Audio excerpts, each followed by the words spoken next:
Agriculture, the Dean of Dentistry, the Dean of Humanities, the Dean of Law. We also have the Dean of Education from St. Abraham.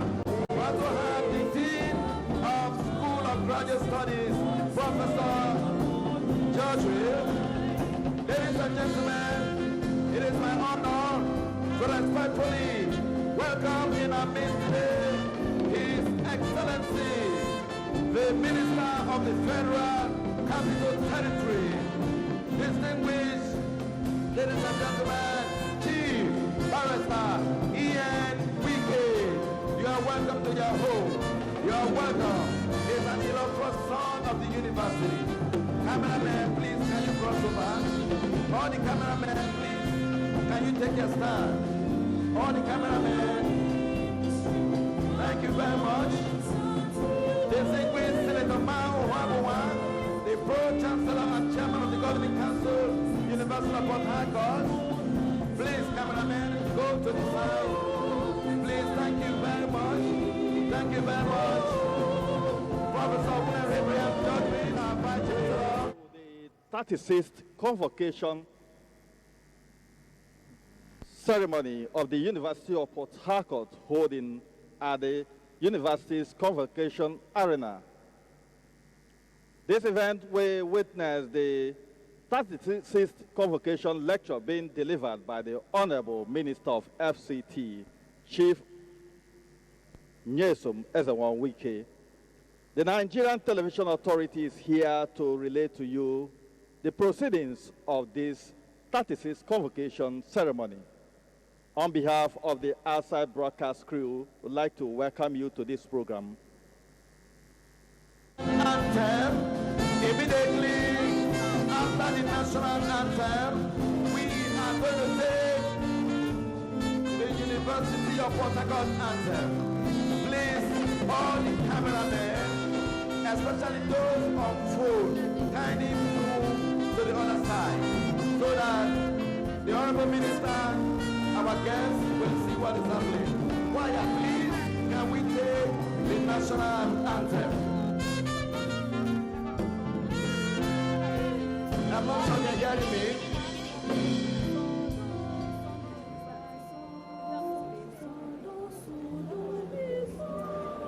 It is time for us to officially commence this program. May we all rise as we take the national anthem. That will be followed by the University of Port Harcourt anthem. Thank you.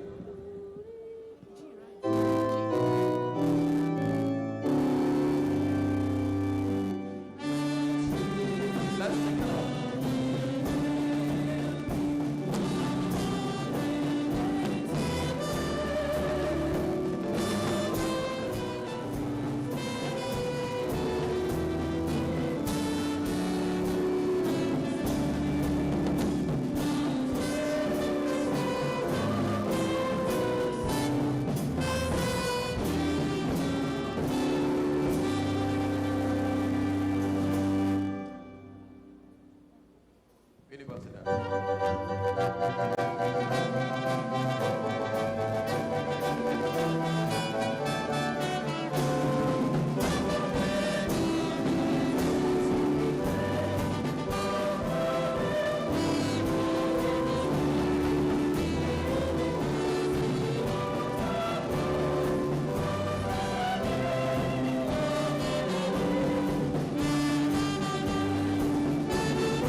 you very much. One of the best classic in the whole world. University of Port Harcourt anthem. Thank you. Thank you. Please be seated. Thank you very much. Our special guest, Your Excellency, the Chief Barrister Nyesom Wike, CON, JSSRS, Minister of the Federal Capital Territory. We want to welcome you, sir, to our home. We recognize your presence. Also, in our midst today, we recognize our dear mother, Her Excellency, the wife of the former governor of Rivers State and the wife of the FCT Minister, Honorable Justice Suzette Wike, and the children are all here today. Please put their hands together for them. They have come back to their home. Thank you very much. And I recognize our distinguished Pro-Chancellor and Chairman of the Governing Council of the University of Port Harcourt, distinguished Senator Ma Onwabuwa. You are welcome, sir. But let me very specially single out Professor Kabiru Bala, representing the visitor to the University of Port Harcourt, former VC Ahmadu Bello University Zaria. Professor Kabiru Bala, you are welcome to the University of Port Harcourt. Welcome. And of course, the Vice Chancellor of the University, Professor Owunari Abraham Jodwe. We also like to inform us that we have a very high-powered delegation, very important guests who are on the entourage of the FCT Minister. They are all seated here. Please, we especially welcome all our special guests on the entourage of the FCT Minister to the University of Port Harcourt today. You are welcome. Let us establish the protocol by welcoming everyone. You are recognized, you are welcome. Today is convocation, and there is a strict rule that we are expected to uphold. So may I respectfully hand over the microphone to the registrar of the university for the proceedings. Thank you very much.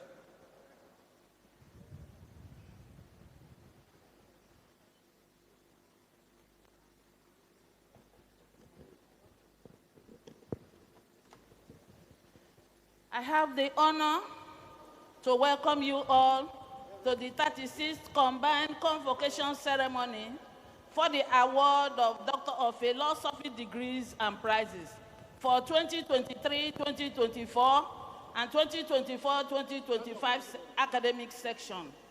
Constitution of the Assembly. The University of Port Harcourt Act empowers the university to award first degrees and prizes, admit to higher degrees and confer honorary degrees. It also provides that the Chancellor shall preside as chairman at the meeting held for the purpose of awarding degrees. The Chancellor is unavoidably absent and the Vice Chancellor will be standing in for him. I, Dame Gloria Ochinda, PhD, therefore invite the Vice Chancellor to constitute this assembly into the 36th convocation of the University of Port Harcourt for the award of Doctor of Philosophy degrees and prizes. The Vice Chancellor.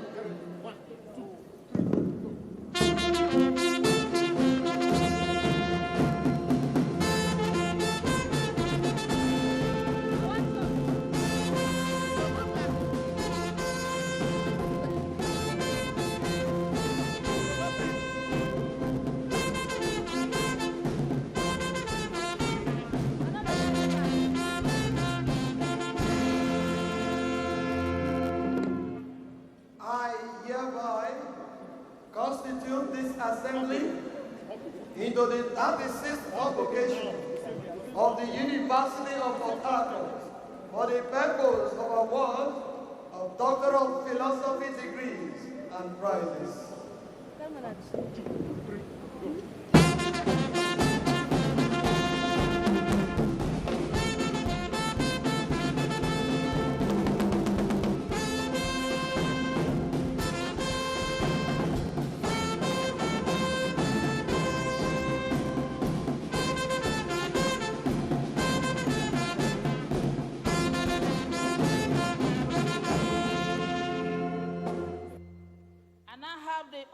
and pleasure to call upon the Vice Chancellor, Professor Owunari Abraham Georgiou, to address the convocation.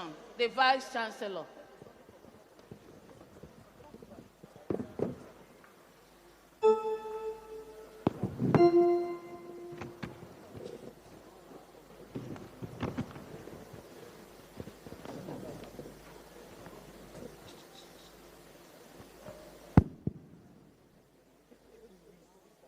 His Excellency, the President and Commander-in-Chief of the Armed Forces, Federal Republic of Nigeria, ably represented by the former Vice Chancellor of Ahmadu Bello University of Zogabiam. You're welcome, sir.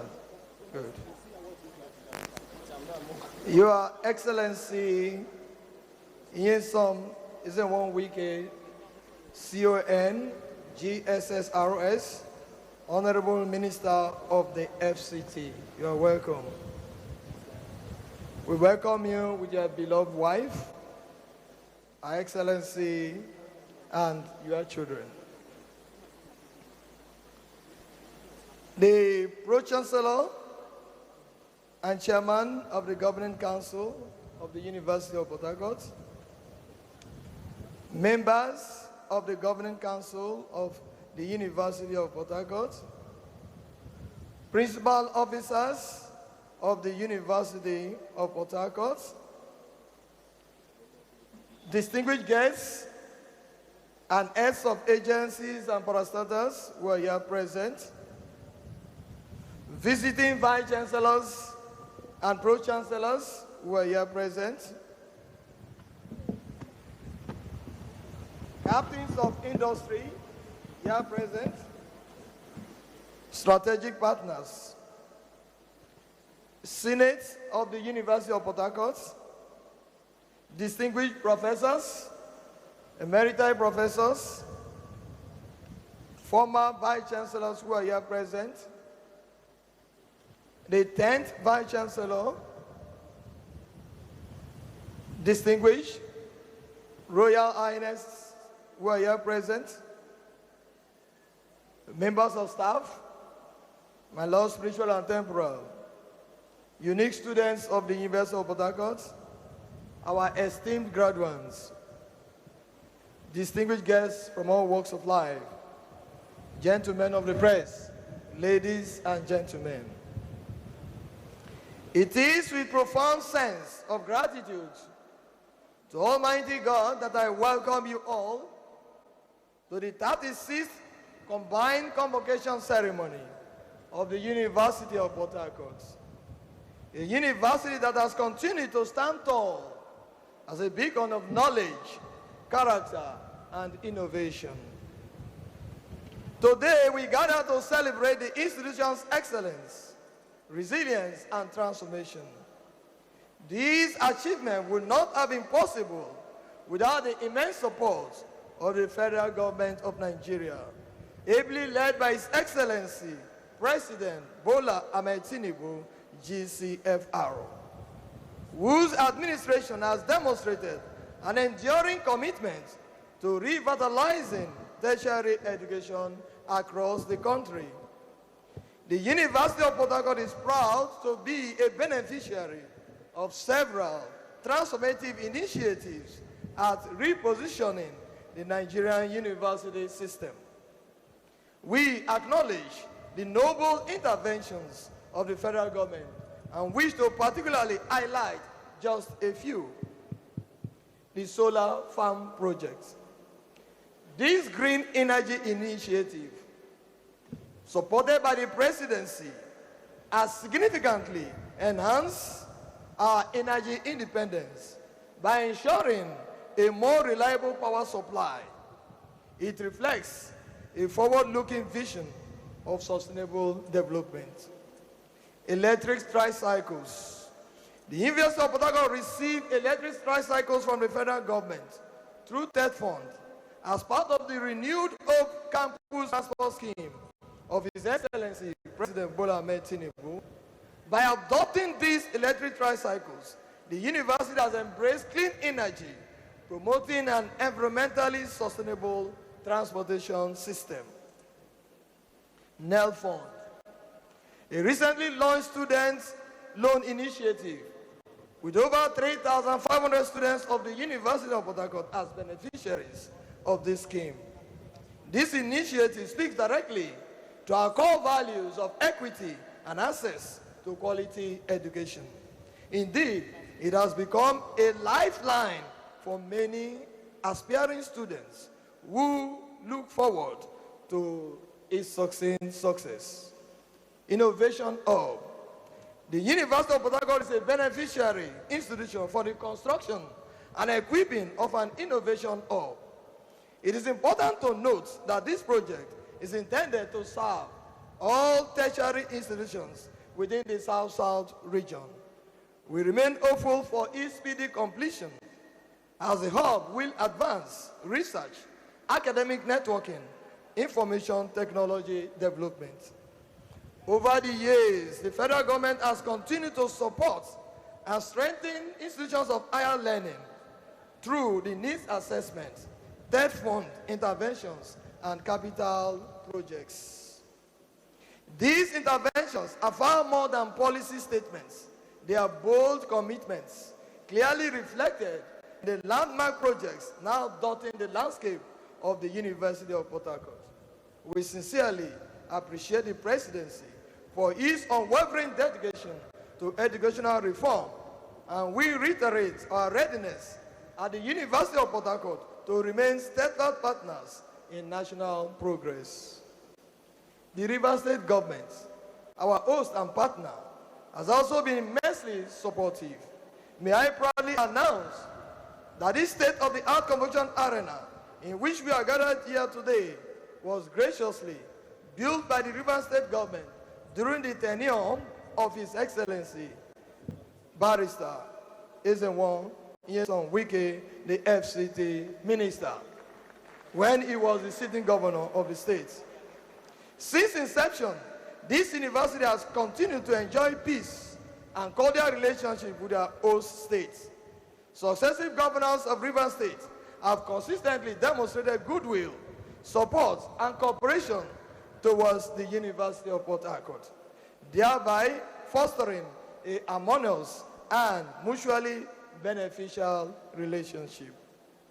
I also acknowledge our royal fathers and chiefs of the host communities for their invaluable partnership in the growth and expansion of the University of Port Harcourt.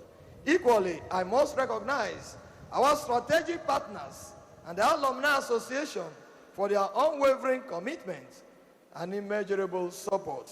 Time and again, they have demonstrated what can be achieved when all stakeholders unite in the pursuit of a common goal.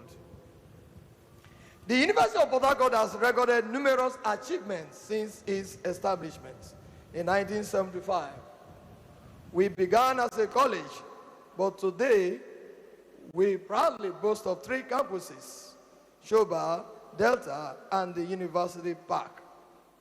We have extended to 17 faculties and 50 departments and disciplines. We have emerged as a formidable force in academia. We have also created new faculties.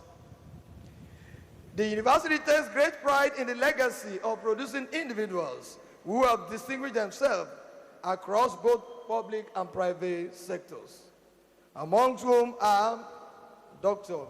Goodluck Ebele Jonathan, former President of Nigeria, 2010 to 2015.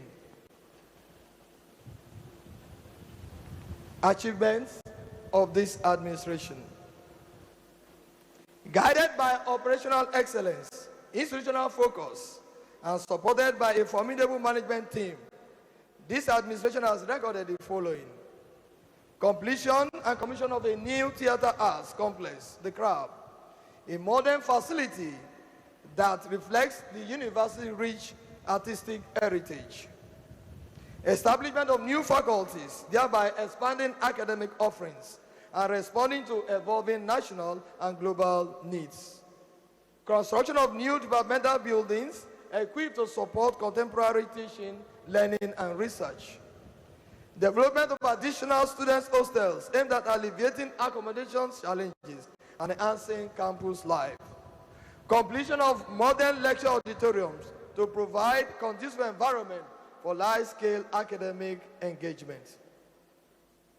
For the purpose of time, we'll not be able to go through all the achievements. On assumption of office as ninth Vice Chancellor, we observe the financial challenges faced by many students in the payment of fees. Moved by compassion, we engaged several partners of the university to establish a scholarship scheme. To the glory of God, we have now about 13 partners supporting over 1,000 students whose fees are paid even before the commencement of each academic section.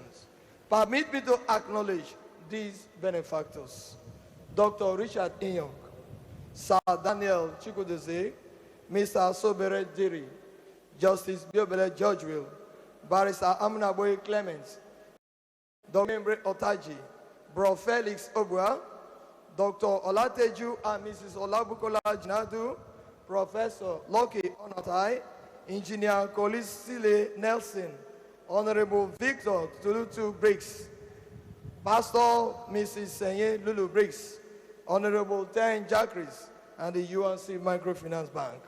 The university has been greatly impacted by their generosity. Their support reflects a deep investment in the future of our nation, helping to marshal talent, reduce inequality, and sustain academic excellence across disciplines. Challenges.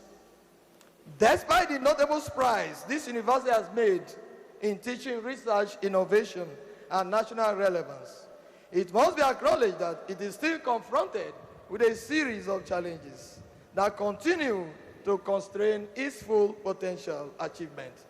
One of the most pressing of these is the burden of exorbitant electricity bills, which today the solar power has tremendously solved. However, it is still a burden. We also have the issue of land encroachment. Though we have always sorted that out with understanding with our host communities. Funding also still remains a major challenge to the university. Then housing for staff and hostels for students still remain very daunting challenges. The statistics is not encouraging. We have about 4,000 staff members and we have only 200 housing units. And so 4,000 to 200 is quite very, very inadequate. We have about 50,000 students and we have less than 6,000 hostel spaces. That is also very, very inadequate. We will continue to appeal to the federal government and our partners to come to our aid on these challenges. And then finally, fencing of the university also is a very serious challenge that has not been solved, because the university is very porous from all angles, and that makes miscreants and all manner of people to come in to disturb university life. It is my honor to announce that a total number of 8,156 graduates are taking part in this 36th convocation ceremony. That is for yesterday and today. Today's figure is 438 Doctor of Philosophy graduates. 438 Doctor of Philosophy graduates. These graduates were nurtured into grace of brilliance by seasoned lecturers and a worthy senate known to be guiding generations with touch of knowledge, weathering tempests with strength of unity, and stretching their limbs beyond borders like the branches of an iroko tree. For the graduates, today the sun rises not merely over our campus, but over a future filled with both promise and profound responsibility. This is not just a ceremony. It is a moment of reckoning, a time to honor truth, confront reality, and embrace the hard-earned joy of academic achievements. For you, our graduates, today marks the end of a chapter. More importantly, it signals the beginning of a larger and more demanding book. That is life beyond the walls of the university. Let us be honest. Despite your intelligence and your talent, the journey has not been easy. Yet, you have made it. You persevered with courage, resilience, and determination. You have earned this degree not by privilege, but by sheer grace. That alone is worthy of a celebration. In conclusion, let us remember that this garden represents far more than a ceremonial location. It is a generational milestone. It reminds us that universities are not merely institutions for awarding certificates, but sacred spaces where ideas are nurtured, nations are reshaped, and the future is deliberately crafted. University of Port Harcourt, as proudly marks its 36th convocation, we reaffirm our unwavering commitment to remaining a citadel of intellectual excellence, ethical leadership, and inclusive development. We shall not shrink from the challenges of the future. Instead, we will confront them with courage, vision, integrity, and a steadfast hope and sense of purpose. To everyone seated here, let this moment echo in your hearts, not only as a celebration of academic excellence, but also a charge to become instruments of positive change in our country and our continent that is hungry for transformation. We express once again our profound gratitude to the federal government of Nigeria. We also wish to acknowledge our development partners, NDDC, NNPC Limited, NLNG, NIMASA, Kenyon International, the Chinese Consulate, Lagos, Renaissance Africa, Content Development Monitoring Board, along other very strategic partners. I thank you for listening. Long live the University of Port Harcourt, long live River State, long live the Federal Republic of Nigeria. Thank you.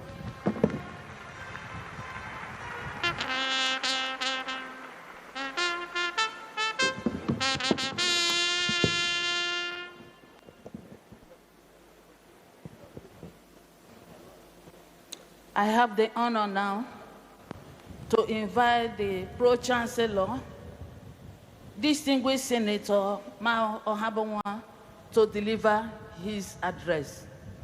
The Pro-Chancellor, sir.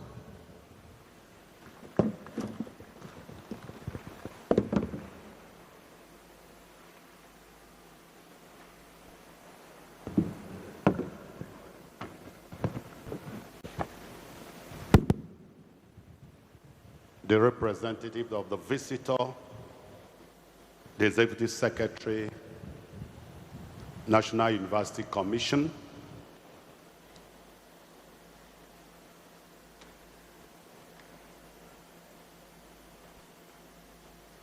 our distinguished convocation lecturer for today, His Excellency Chief Barrister Nyesom Wike, CON, the Honorable Minister of the Federal Capital Territory.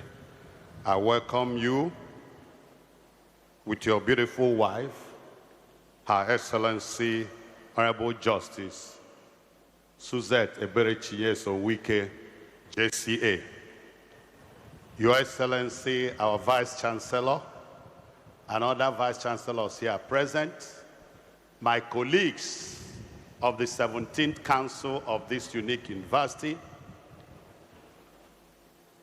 management staff, principal officers, my friends, and our guests here present, our graduates today, great students of Unique Uniport, ladies and gentlemen. Let me start this address by thanking the Almighty God profoundly, who had made this day possible. And for those of you who are graduating today, without him, it wouldn't have been possible. I know you have gone through thick and thins to be here today. So on behalf of all of you, I want to thank the Almighty God who has made this day possible.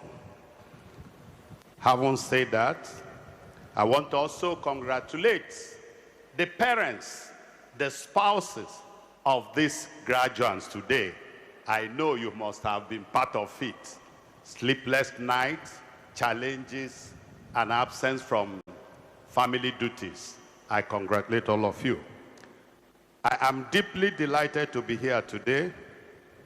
It is my pleasure on behalf of the 17th Governing Council of the University of Port Harcourt to warmly welcome you all to this historic occasion, marking the 36th combined convocation ceremony for the award of postgraduate degrees.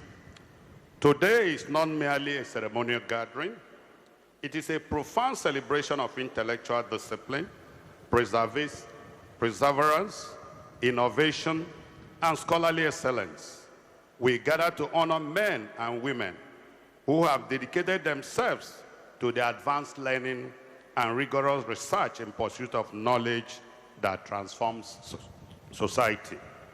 Your achievements today stand as proof that excellence remains attainable even in a world increasingly challenged by uncertainty, instability, and rapid change. To you, our distinguished graduates, I warmly congratulate you. You have endured rigorous academic training, extensive research engagements, sleepless nights, and moments of intellectual uncertainty. Yet, through resilience, discipline, and determination, you have emerged successful. I say congratulations. The degrees being conferred upon you today are not ordinary credentials.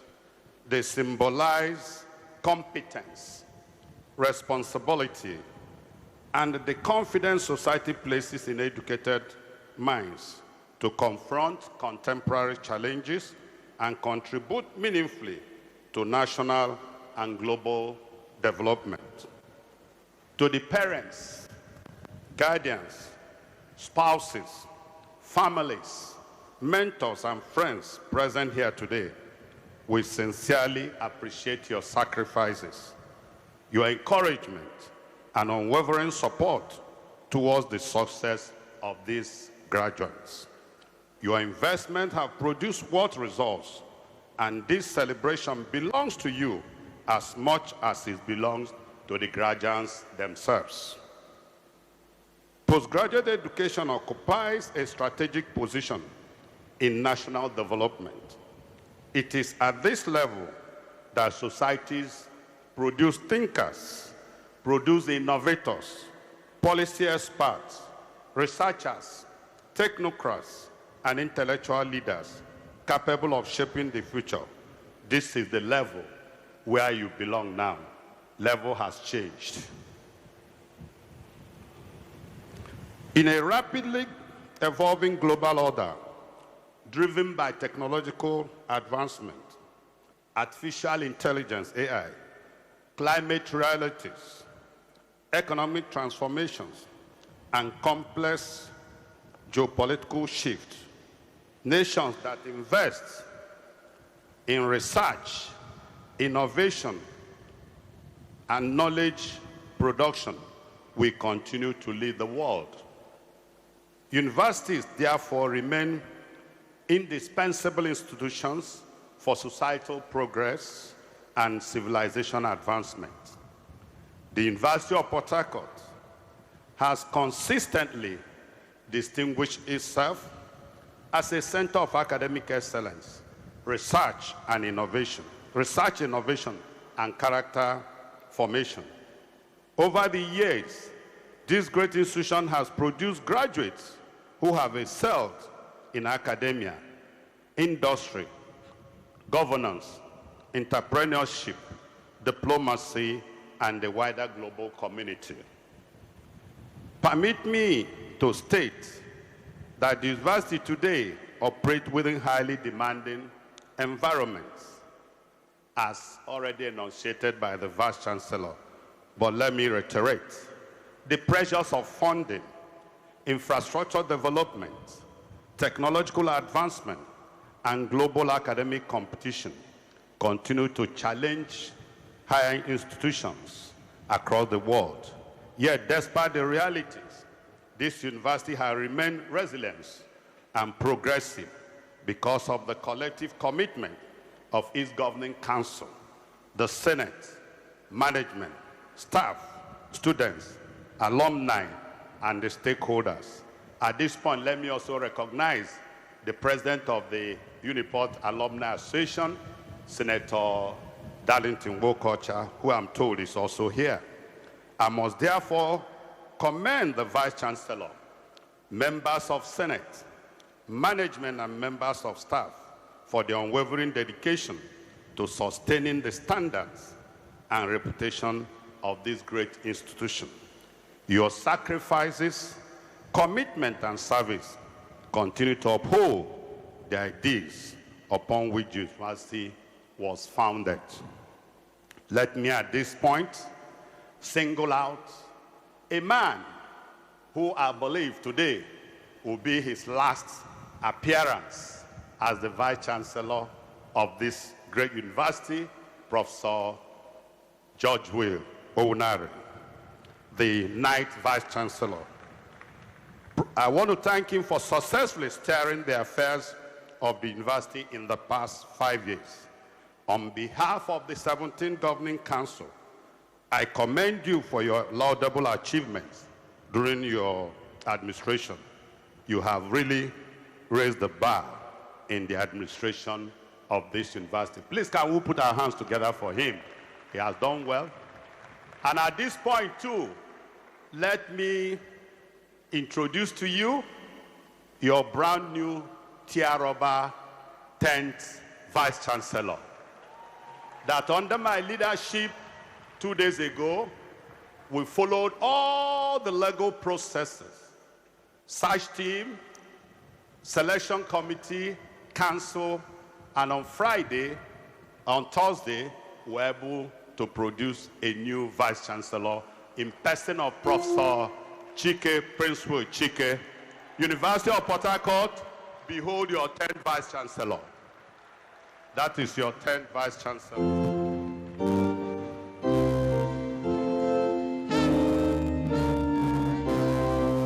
Thank you.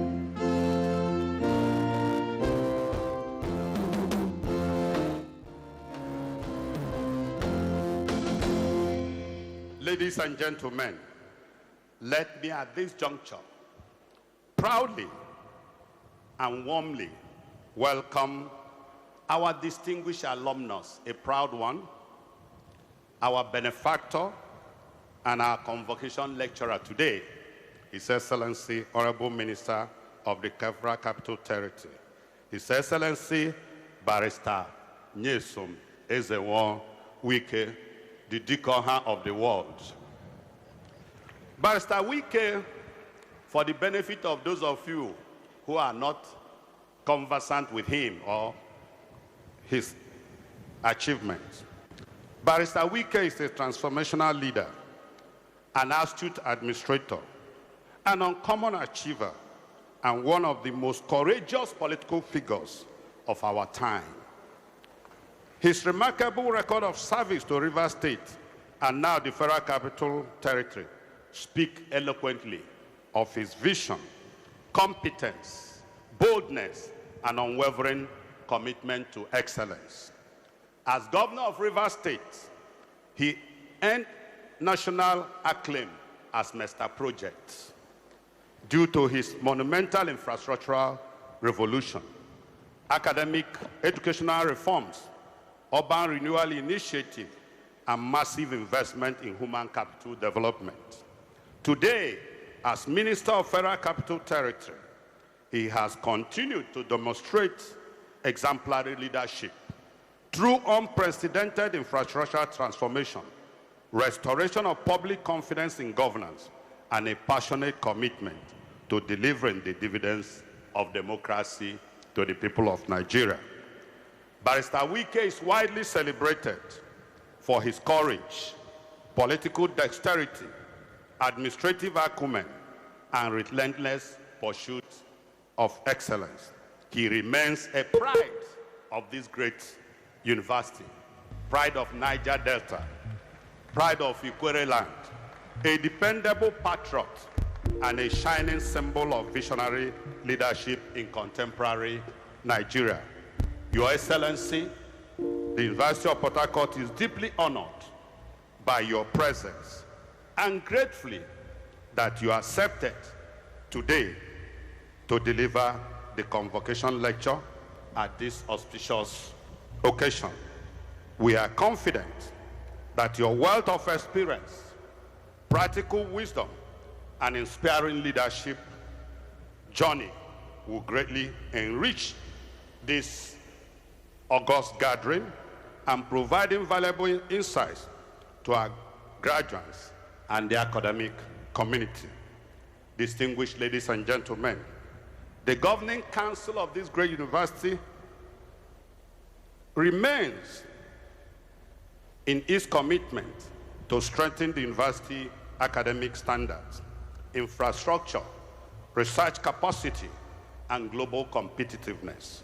We shall continue to work harmoniously with the Vice Chancellor, with the Senate, staff unions, alumni, student unions, and stakeholders to ensure that the University of Port Harcourt remains a beacon of excellence and one of Nigeria's foremost universities.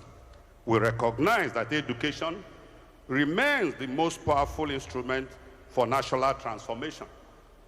Therefore, we must continue to invest in research, innovation, technology, and human capital development if Nigeria must occupy her rightful place among the leading nations of the world. As we celebrate today's achievement, let us also recommit ourselves to the ideals of integrity, ideals of merit, hard work, accountability, and service to humanity. My final charge to the graduates, distinguished graduates, as you step into the next phase of your lives, always remember that education is not solely about personal advancement. It is equally about societal responsibility. The true measure of learning lies in its ability to solve problems. Nigeria today is looking for problem solvers. Also, you have to uplift humanity and advance civilization. Your knowledge must therefore become a tool for ethical leadership, national transformation, and global relevance. Nigeria, and indeed the world, needs leaders who possess not only intellectual competence, but also integrity, empathy, courage, and vision.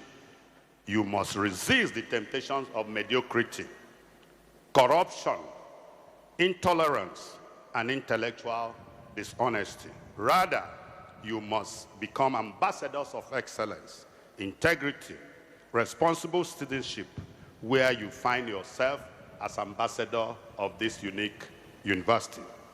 As postgraduate degree holders, you now belong to a distinguished community of scholars whose voices and contributions matter in shaping public discourse, policy, innovation, and development.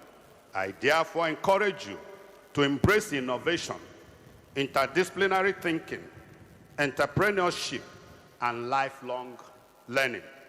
The future belongs to those who can adapt, create, and lead in challenging times. One of the benefits we're going to have today, having somebody like Nyesom Wike to be our convocation lecture.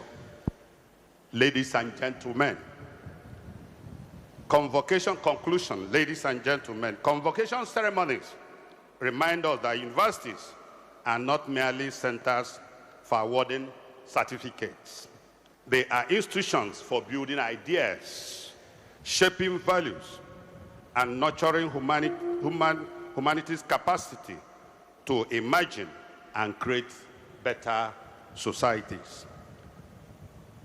As we also celebrate, we must continue to defend the ideas of scholarship, truth, critical inquiry, innovation, and responsible leadership. On behalf of the 17th Governing Council, I once again congratulate our graduates. May your achievement today open greater doors of opportunities. May your achievement today bring fulfillment and service. May you continue to distinguish yourselves and bring honor to your families, your profession, and your alma mater, the unique University of Port Harcourt. Your Excellency, I will not end this my address without thanking you for all that you have done for this university, but permit me to remind you that at the last convocation ceremony, you promised to deal with some of our challenges which you have started. You got the Ministry of Communication and Innovation to build an communication innovation hub.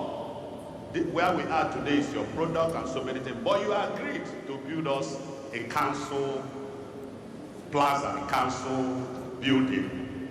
Maybe we didn't remind you, but today, permit me, sir, to call the Vice Chancellor, the 9th Vice Chancellor who started this business with me, to present the drawing and the bill of quantities of that council building. No, it's here. So, Professor George Will Owunare, please present to the Honorable Minister.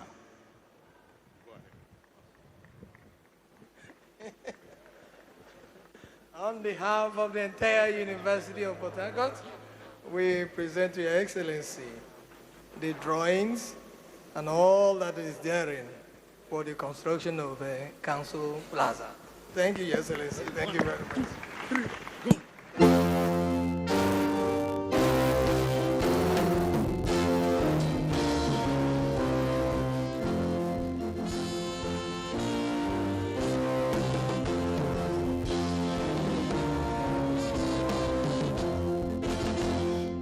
Without waiting for the Honorable Minister to respond at the right time, but I'm convinced in my mind that it's already a done deal.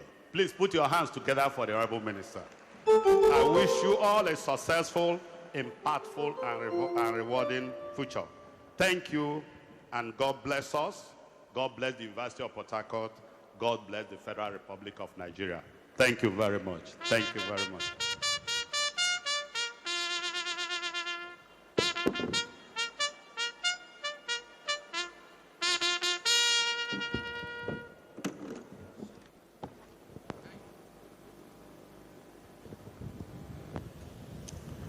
I informed us earlier that the Vice Chancellor is standing in for the Chancellor. At this point, let me respectfully invite the Vice Chancellor, Professor Owunare Abraham George, to read the address of the Chancellor, the Vice Chancellor. An abridged address by the Chancellor, His Eminence, General Muhammadu Liasu Basha, retired, CFR, MNI, on the occasion of the 36th Convocation Ceremony combined of the University of Port Harcourt, Rivers State. Please permit me to adopt all the protocols that have been established. It is with immense pleasure, profound honor, and deep fulfillment that I address you today at the 36th Convocation Ceremony of the University of Port Harcourt. This occasion is not merely a formal academic exercise. It is a celebration of excellence, perseverance, achievement, and the transformative power of education in shaping individuals and advancing society. The foundation of our unique university was exceptional, shaped by very distinguished scholars such as Professor Donald Ekong, Professor E.J. Alagua, Professor K. Williamson, Professor Robin Otten, Professor Cloud Ake, Professor Wilfred Fraser, Professor Kesley Harrison, Professor Nimi Briggs, and Professor Shi Ikoku. Other notable figures who laid the solid foundation of our unique uniport include Otonti Indoka, Ola Rotimi, Ikena Inzimiro, Sunday Anoze, Theodore Francis, and Abiye Oboforibo. Great intellectuals such as H.B.L. Moody, Charles Inolim, Teresa Turner, Okot Pitbeck, and Ali Mazu were also part of this remarkable academic community. Ladies and gentlemen, although most these distinguished scholars have departed this world, they left behind enduring legacies and reputations that continue to inspire us. We are, however, privileged to have one of them, the renowned Professor Emeritus Otonti Amadi Induka, who has attained the age of 100 and still remains with us.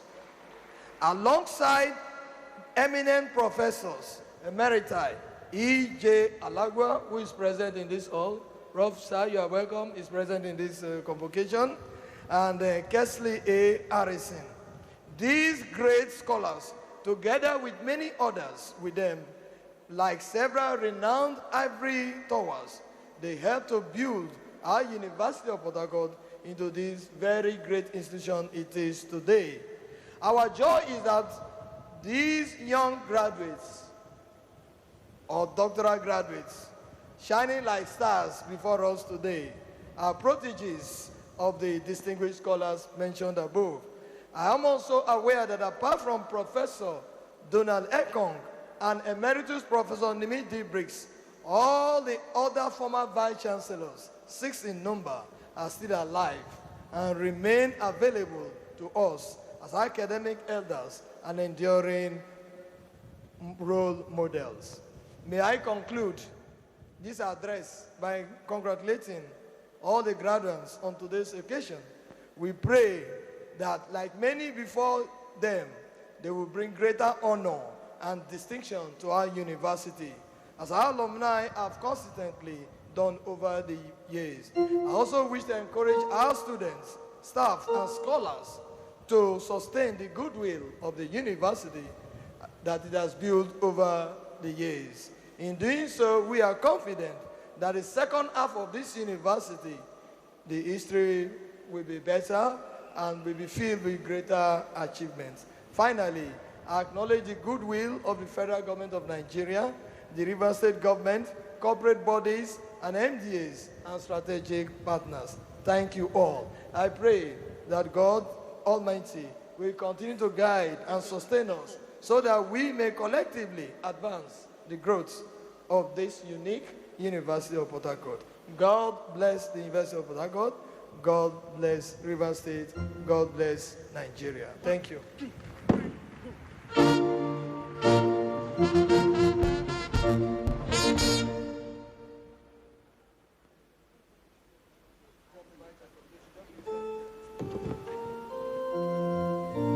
May I now invite the goodwill messages from the visiting vice chancellors.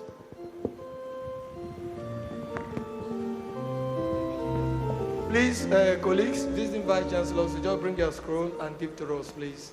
Thank you very much. Okay.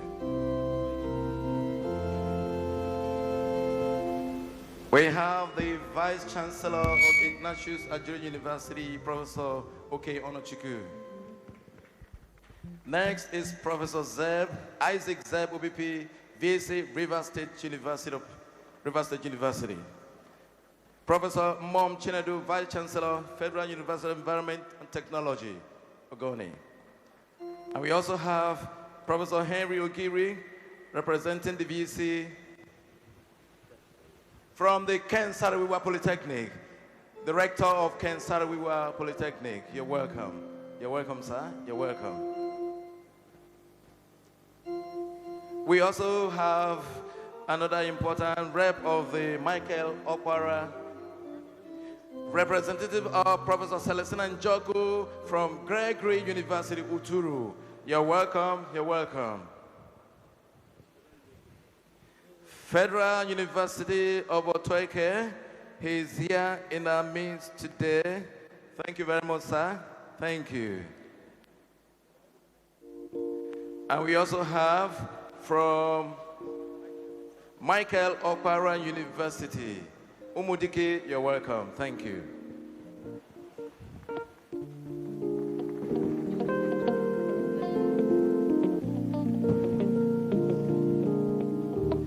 Just like you all know, today is a very special day.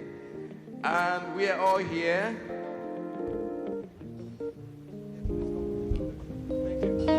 Distinguished colleagues, we have come to the convocation lecture proper. But to have this go on, I want to call on the chairman of the convocation, Professor Rosemary Ugu, who is also the Deputy Vice Chancellor, Academics, to please present the citation of the convocation lecturer. Professor Rosemary Ugu, please. Convocation lecturer, please, you will just rise so that you take the break. Yes, okay. She's going to be there.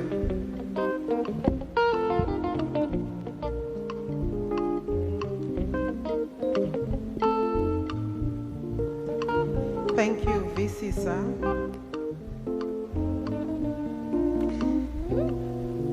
The visitor, Commander of the Armed Forces and President of the Federal Republic of Nigeria, His Excellency Bola Ahmed Tinubu, GCFR, Honorable Minister of the FCT, His Excellency Barrister Nyesom Wike, CON, and his dear wife, Her Excellency Honorable Justice Suzette Iberechi Nyesom Wike, and the children, the Pro-Chancellor and Chair of the Governing Council, Senator Mao Ohuabunwa, the Vice Chancellor, Professor Owunari Abraham Georgeville,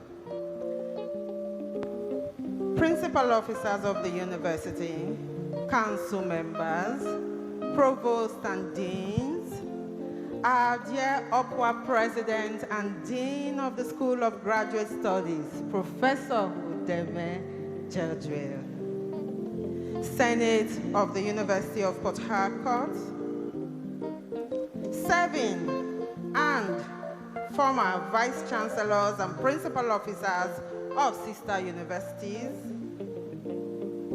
former Vice Chancellors and Principal Officers of our university, His Royal Highnesses, strategic partners, graduates and students of the University of Port Harcourt, gentlemen of the press, ladies and gentlemen. It is my absolute delight to present the citation of the convocation lecturer, His Excellency Nyesom Wike, a Nigerian politician, an accomplished lawyer, a life bencher, and holder of the national honor of the Commander of the Order of the Niger, CON. He holds degrees in political science and administrative studies from the University of Port Harcourt and a degree in law from the Rivers State University. He is the recipient of numerous honors and awards, including the Grand Service Star of Rivers State, GSSROS, Pillar of Sports, POS, an honorary doctorate degree, Doctor of Political Science, honoris causa. A member of the People's Democratic Party, PDP, Nyesom Wike started his political career as the executive chairman of Obiakpo Local Government Area, Rivers State, in 1999, emerging as the deputy president and later president of the Association of Local Governments of Nigeria, ALGON. He also represented Africa on the executive committee of the Commonwealth Local Government Forum.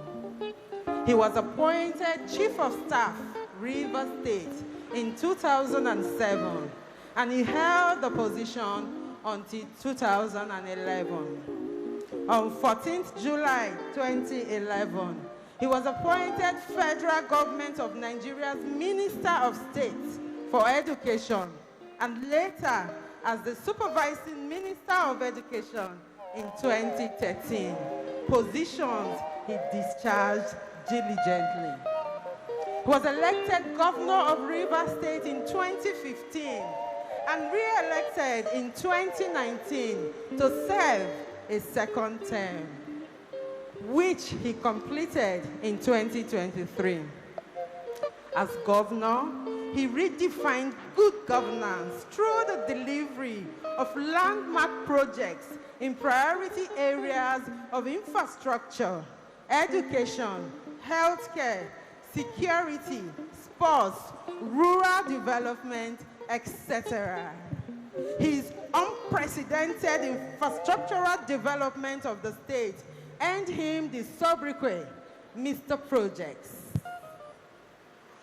On 21st August 2023, His Excellency Nyesom Wike was sworn in by the President, Bola Ahmed Tinubu, GCFR, as Minister of the Federal Capital Territory, Nigeria, a position he holds to date. Please, a round of applause for him.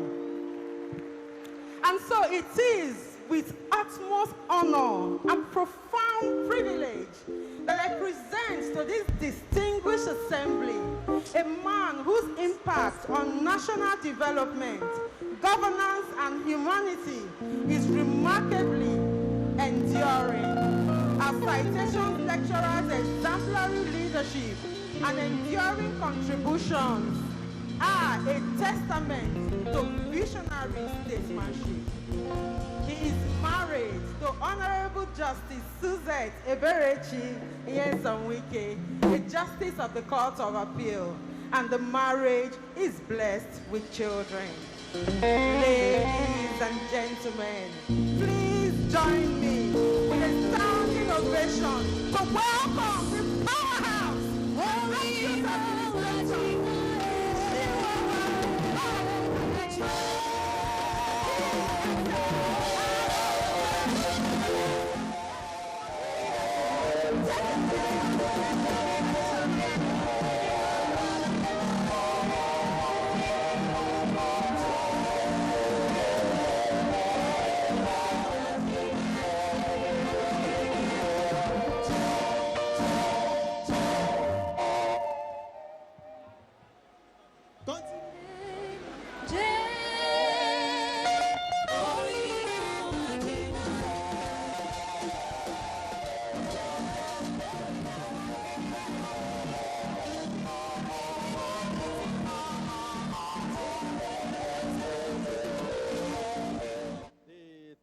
The 36th Convocation lecturer and FCT minister is there.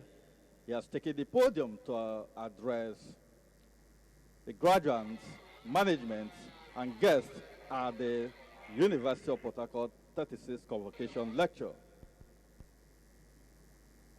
No doubt, drawing from his experience in administration, the minister is expected to drive his message to the academic institution and spur them to greater service.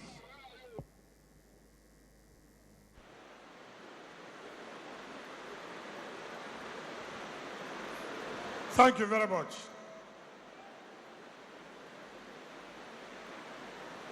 I was thinking that the university supposed to be for the citadel of learning, wisdom, and training people to be straightforward and not to be cunning. I was told that I was coming today to give convocation lecture. Unknown to me, there's another motive, just to remind me about the council building. You would have come on straight to tell me, look, this convocation lecture we want to attach for your own remembrance that you promised to build the council building. Senator Mao, the chairman of Governing Council. Let me remind this audience, hold the council responsible for the council building not have started. You are just here now when the chairman of the Governing Council invited the Vice Chancellor to present to me the drawing and the bill of quantity. So how would I have started when they have not presented the drawing? So hold them responsible. But be it as it may, let me say, I will not disappoint. I will make sure in the next 1 year this council building is ready.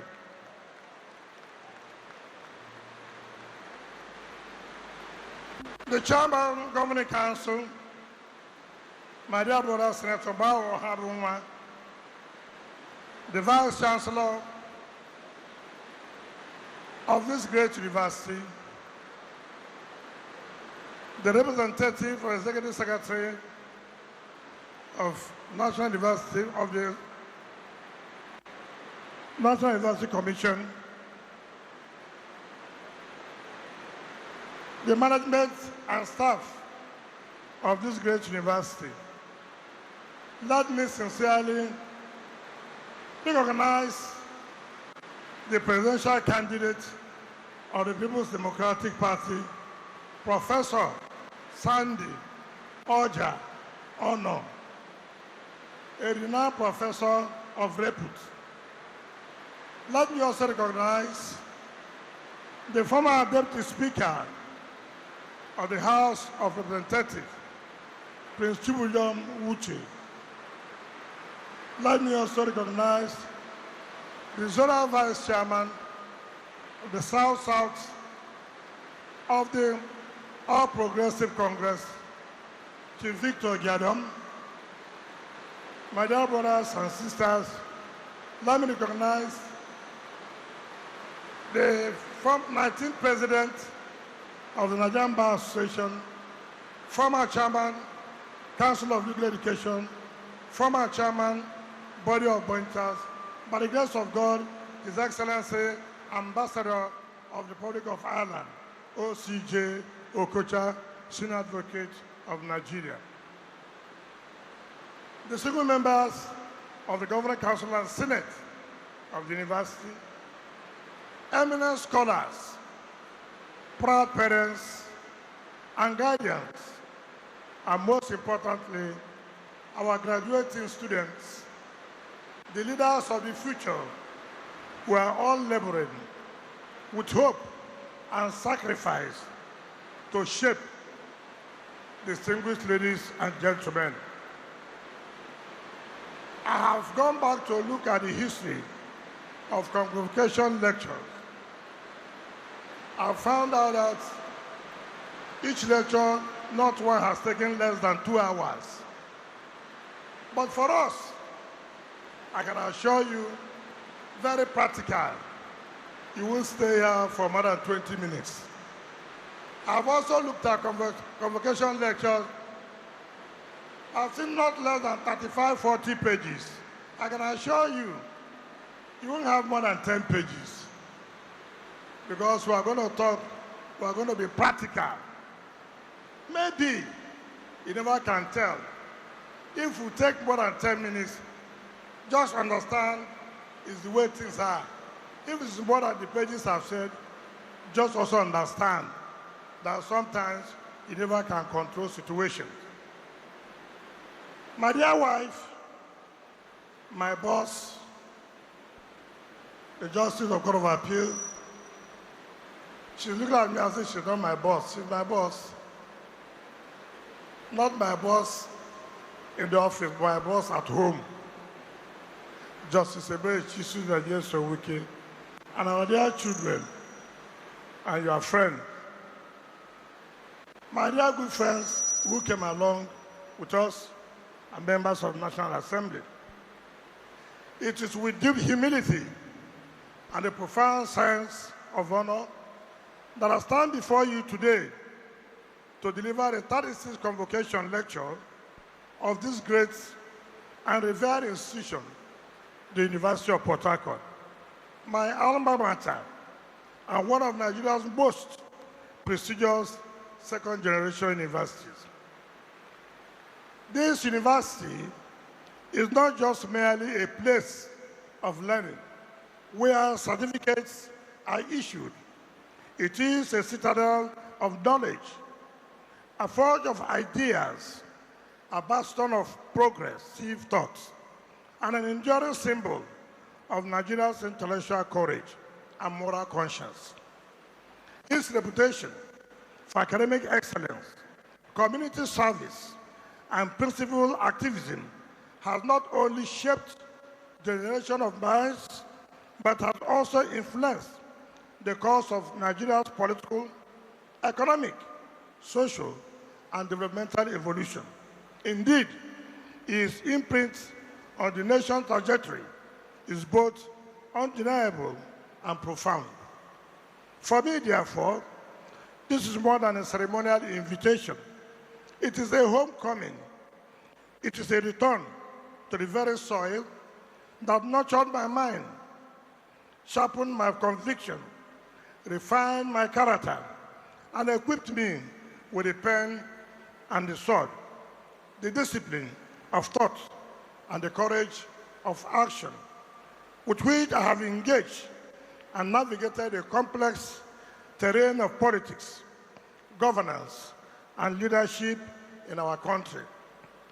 Whatever I have become in public life, whatever impact I have made in service to our people and nation, bears the unmistakable imprint of the training, discipline, exposure, and values instilled in me within these hallowed walls. Permit me to state without hesitation that I do not take this invitation lightly. When I read your letter of invitation, particularly the words, I quote, "Your Excellency's distinguished record of service to our nation, your exemplary leadership, and your enduring contributions to governance, infrastructural development, and public administration stand as a testament to visionary statesmanship." End of quote. I paused and reflected deeply. These words are not mere compliments or flattering. They are weighty and invocative. They are both a recognition and a responsibility.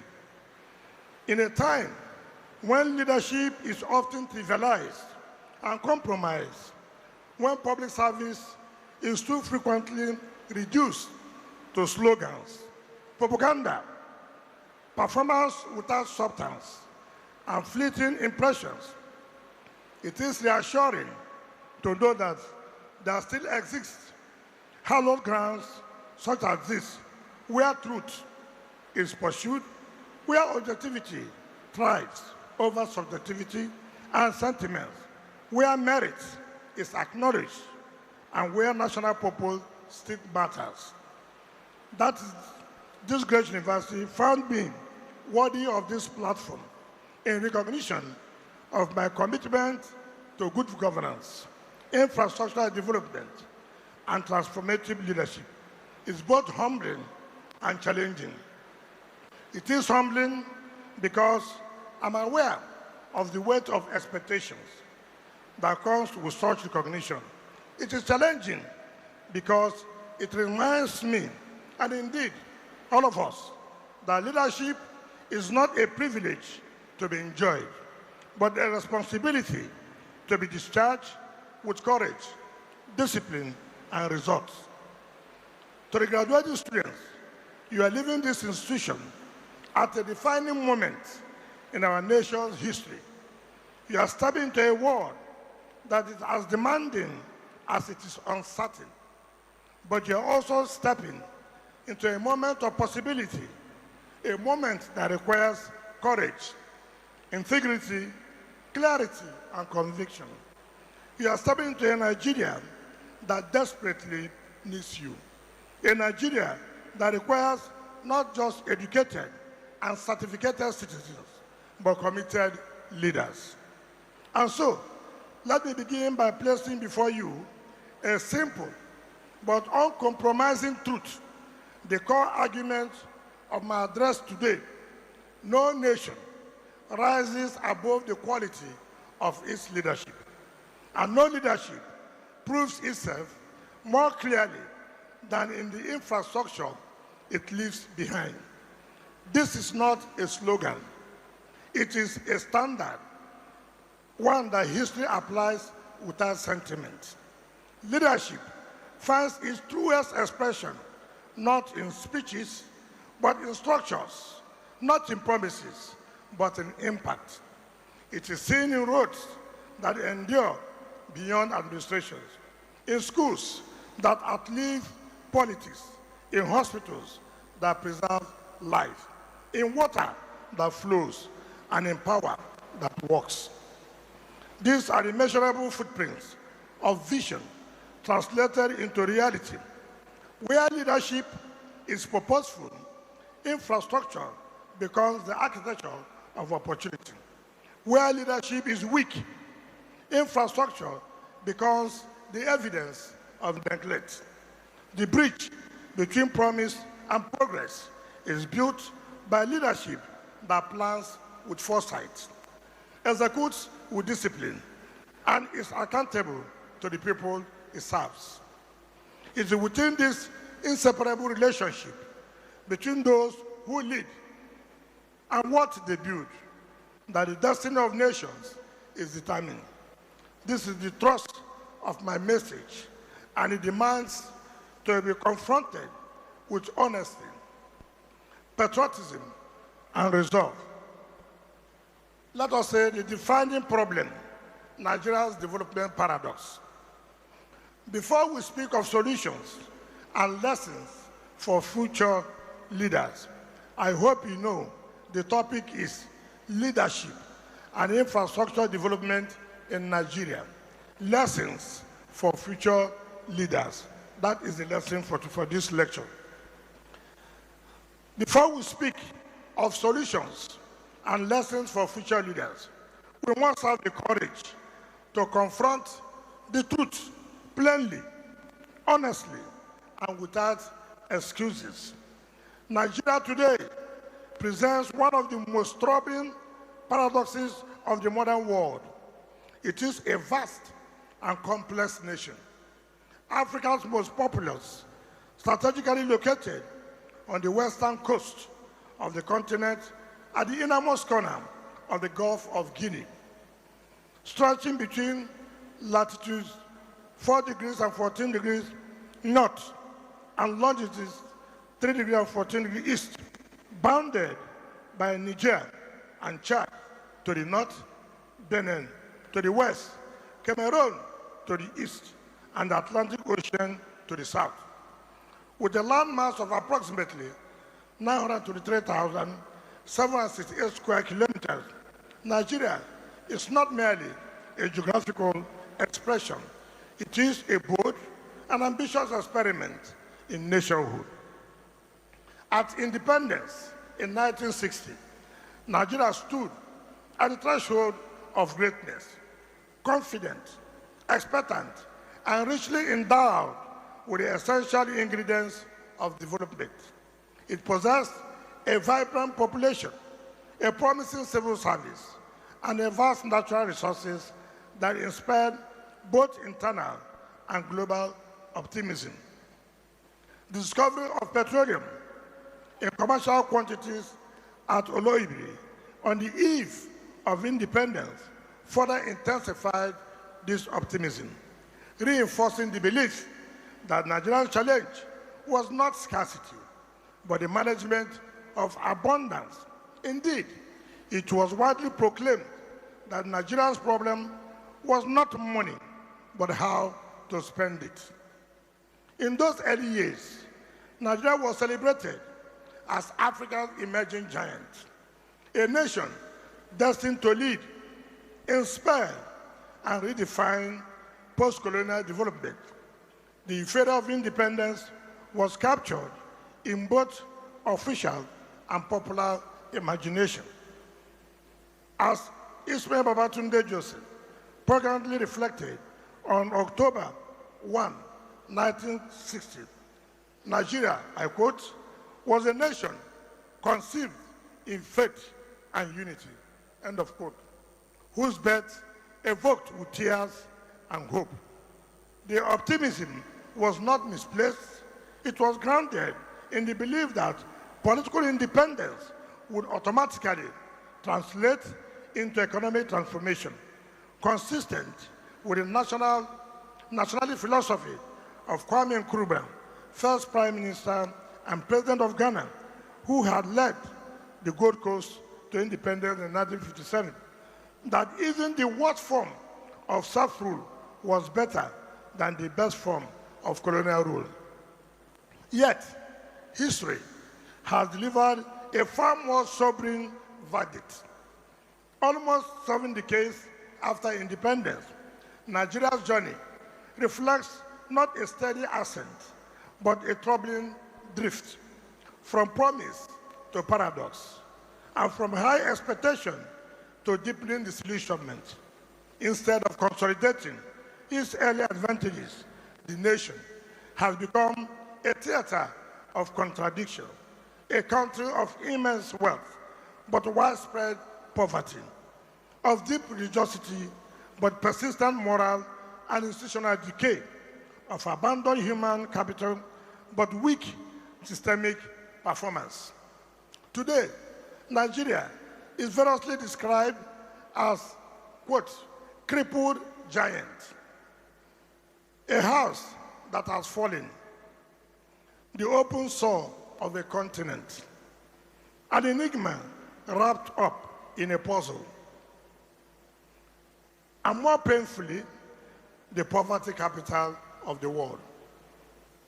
A tragic reversal of the optimism that once defined its independent moment. A nation once believed to be on the cusp of greatness now struggles with basic governance challenges, where over 100 million citizens live below the poverty line, and where insecurity, unemployment, and infrastructural decay have become irrefutable realities. The fundamental question, therefore, persists. Why has Nigeria, despite her enormous human and material endowments, failed to translate promise into fulfillment? Why has the nation, more than 6 decades after independence, remained unable to attain the developmental aspirations of its founding fathers?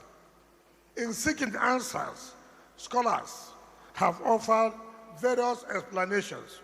Historical, some say; economic, yes, some others say so; structural and institutional. However, a dominant and recurring strand of analysis locates the heart of Nigeria's developmental failure in one critical variable: leadership.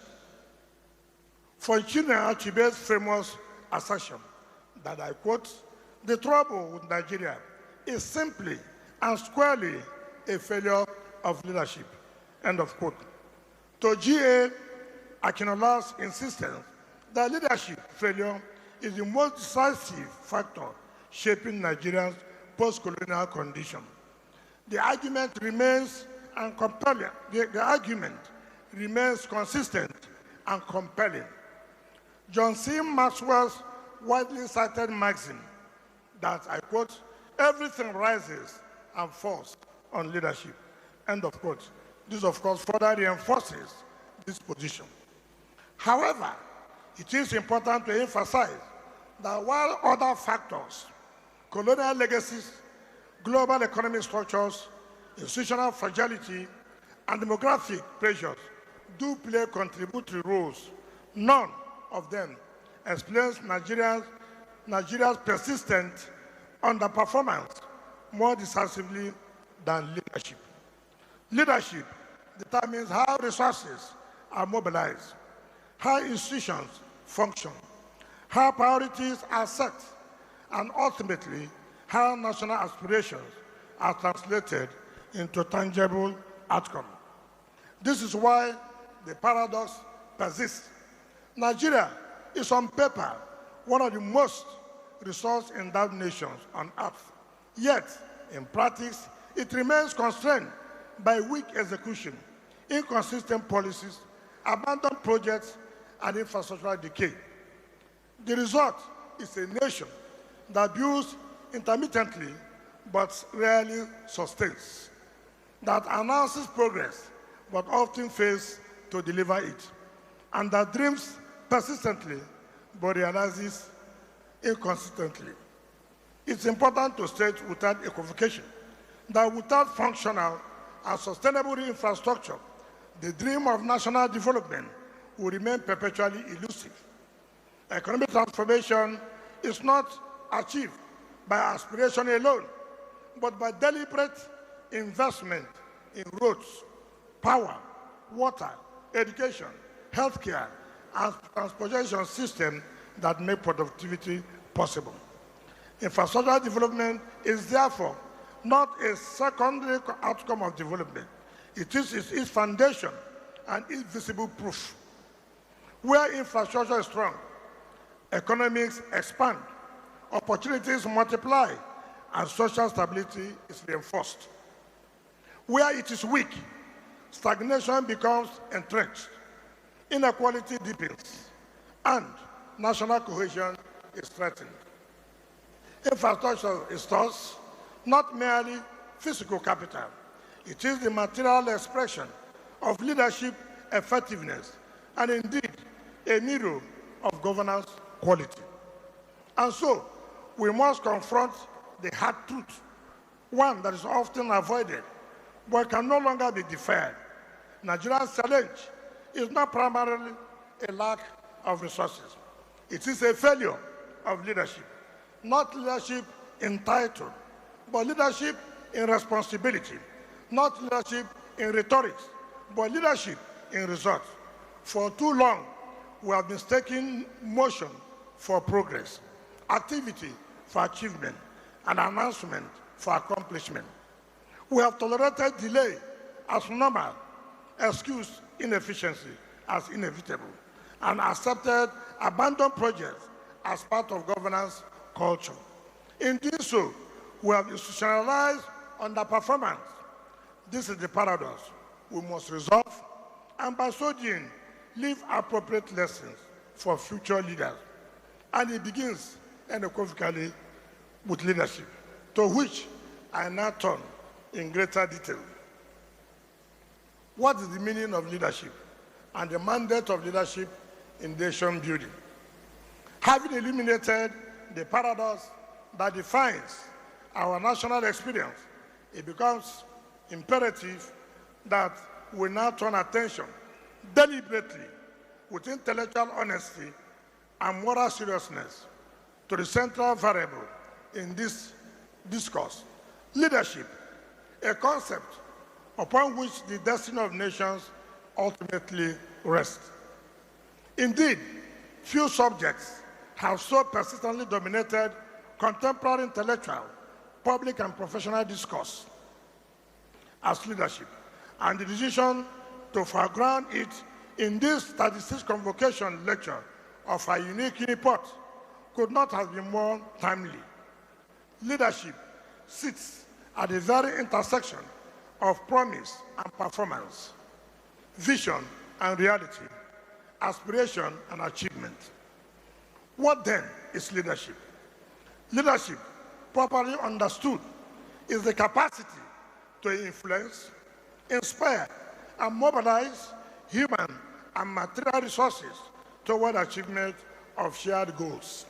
It is the process of securing willing consent and active participation in collective endeavor. This is why John Maxwell's often cited assertion that leadership is influence, nothing more and nothing less, which retains enduring relevance. Leadership determines not only how far a society can go, but how fast it can get there. It sets both the ceiling and the pace of development. At its highest expression, leadership is the disciplined pursuit of a vision larger than self.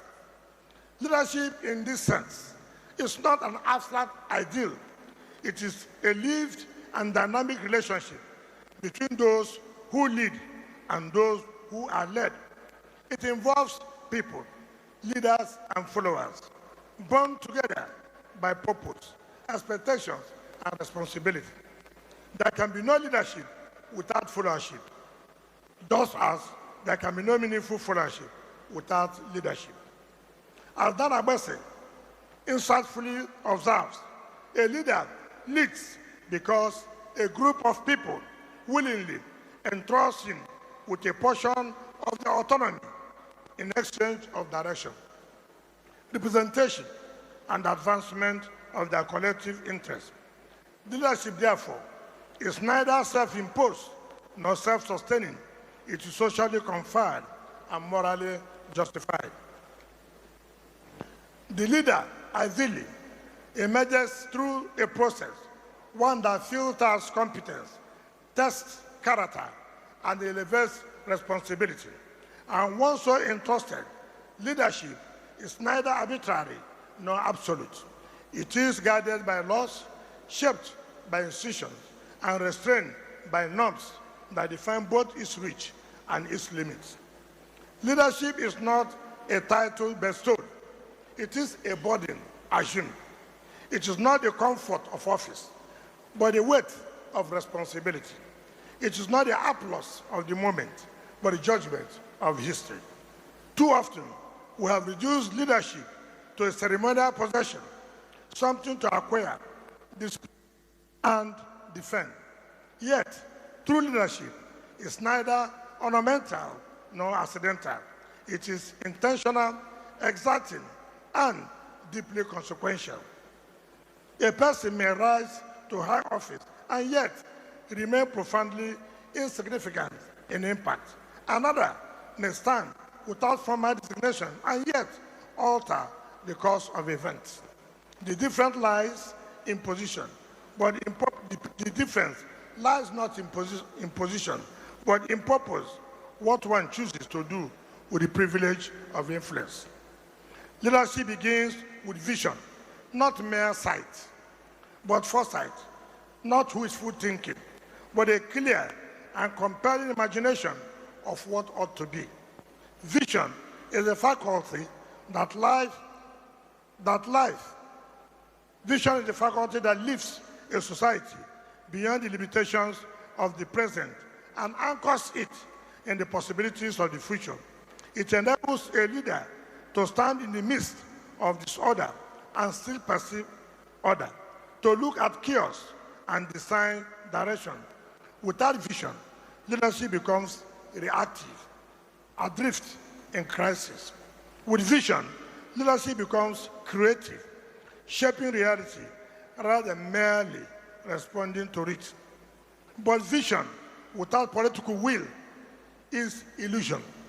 Nations are replete with ideas that were never executed, plans that were never implemented, and promises that were never fulfilled. Political will is stubborn determination to act, to move from intention to execution, from blueprint to building, from declaration to delivery. It is the bridge between aspiration and achievement, promise and fulfillment, the line that separates those who merely dream from those who actually deliver. Closely related to this is discipline, the inner architecture of leadership. Discipline orders priorities, safeguards resources, and restrains excesses. It ensures that leadership is not distracted by trivialities or consumed by indulgence. Nations do not decline only because of ill intentions. They often decline because of indiscipline, because leaders abandon focus, squander opportunity, and substitute convenience for commitment. Then comes accountability, the moral spine of leadership. To lead is to answer, not only to the people, but to posterity. Accountability demands transparency, responsibility, and measurable outcome. It insists that performance must prevail over excuses. Where accountability is absent, failure multiplies without consequence, and mediocrity entrenches itself as culture. But where accountability thrives, performance becomes inevitable. Many scholars and great thinkers have argued that the most defining attribute of leadership is courage. The courage to decide, the courage to act, and above all, the courage to take unpopular but necessary decisions, as is happening today in this country. Leadership is not validated by consensus, nor sustained by confidence.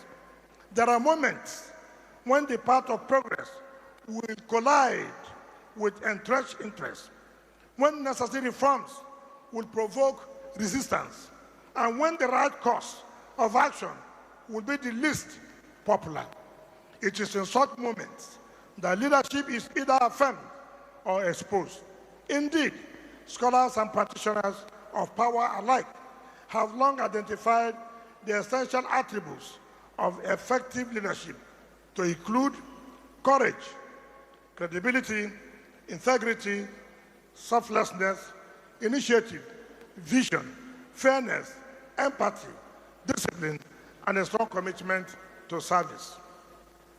Where these qualities are absent, institutions weaken, values erode, and collective aspirations collapse.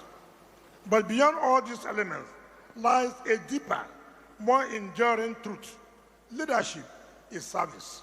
It is not an avenue for self-glorification, but a covenant with the people. It is not a platform for accumulation, but an instrument for transformation. Leadership demands a moral orientation from the pursuit of power to the pursuit of impact, from self-interest to public good. The true leader does not ask, what do I gain from this office? But rather, what do the people gain from my stewardship? As Robert Greenleaf and Autry argue, the servant leader begins with a natural desire to serve, and leadership emerges from the commitment to the growth and well-being of others. The true measure of leadership, therefore, lies not in what the leader accumulates, but in what the people become. Do they emerge stronger, richer, wiser, and more capable? Do institutions grow more efficient, resilient, and enduring? Does infrastructure expand and function with efficiency, making service delivery swifter, broader, and more humane? Does society itself become more just, more functional, and more compassionate? These are the questions that matter. This is the standard by which leadership must ultimately be judged, and it is precisely at this point that the tragedy and possibility of Nigeria converge. For where leadership is anchored in service, infrastructure becomes available. Roads are built not for ceremony, but for connectivity. Schools are established not for symbolism, but for enlightenment. Hospitals are constructed not for prestige, but for the preservation of life. Water flows, power works. In such a society, infrastructure is not incidental, it is a natural consequence of purposeful leadership. Development scholarship consistently affirms that the quality of governance directly shapes infrastructure outcomes and national development trajectories. But where leadership is divorced from service, infrastructure becomes a casualty. Projects are initiated but abandoned. Resources are allocated but wasted. Policies are announced but not implemented. What remains is not development, but the ruins of unrealized intentions. We must therefore return to first principles. Leadership must be reclaimed not as a privilege, but as a duty, not as entitlement, but as a trust, not as an opportunity for self, but as a responsibility to others. For in the final analysis, leadership is not judged by the noise it generates, but by the legacy it leaves behind.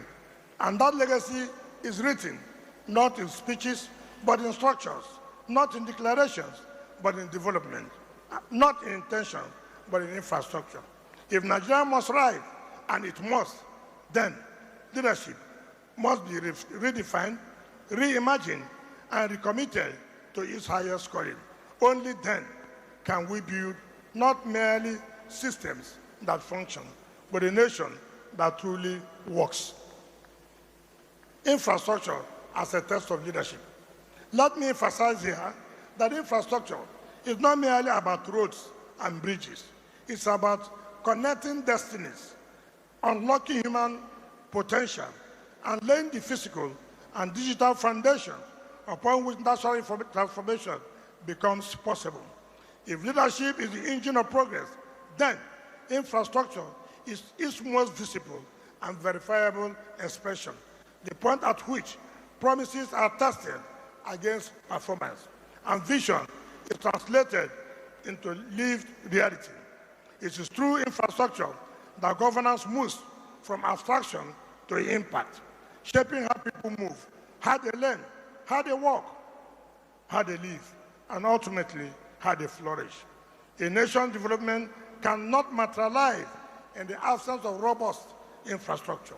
It is the architecture of equality, where a child in rural body can access the same quality of education, healthcare, and opportunity as one in urban Lagos, where seamless transportation, reliable power supply, and digital connectivity are not privileges for the few, but a shared inheritance of all. In this sense, infrastructure is far more than concrete and steel.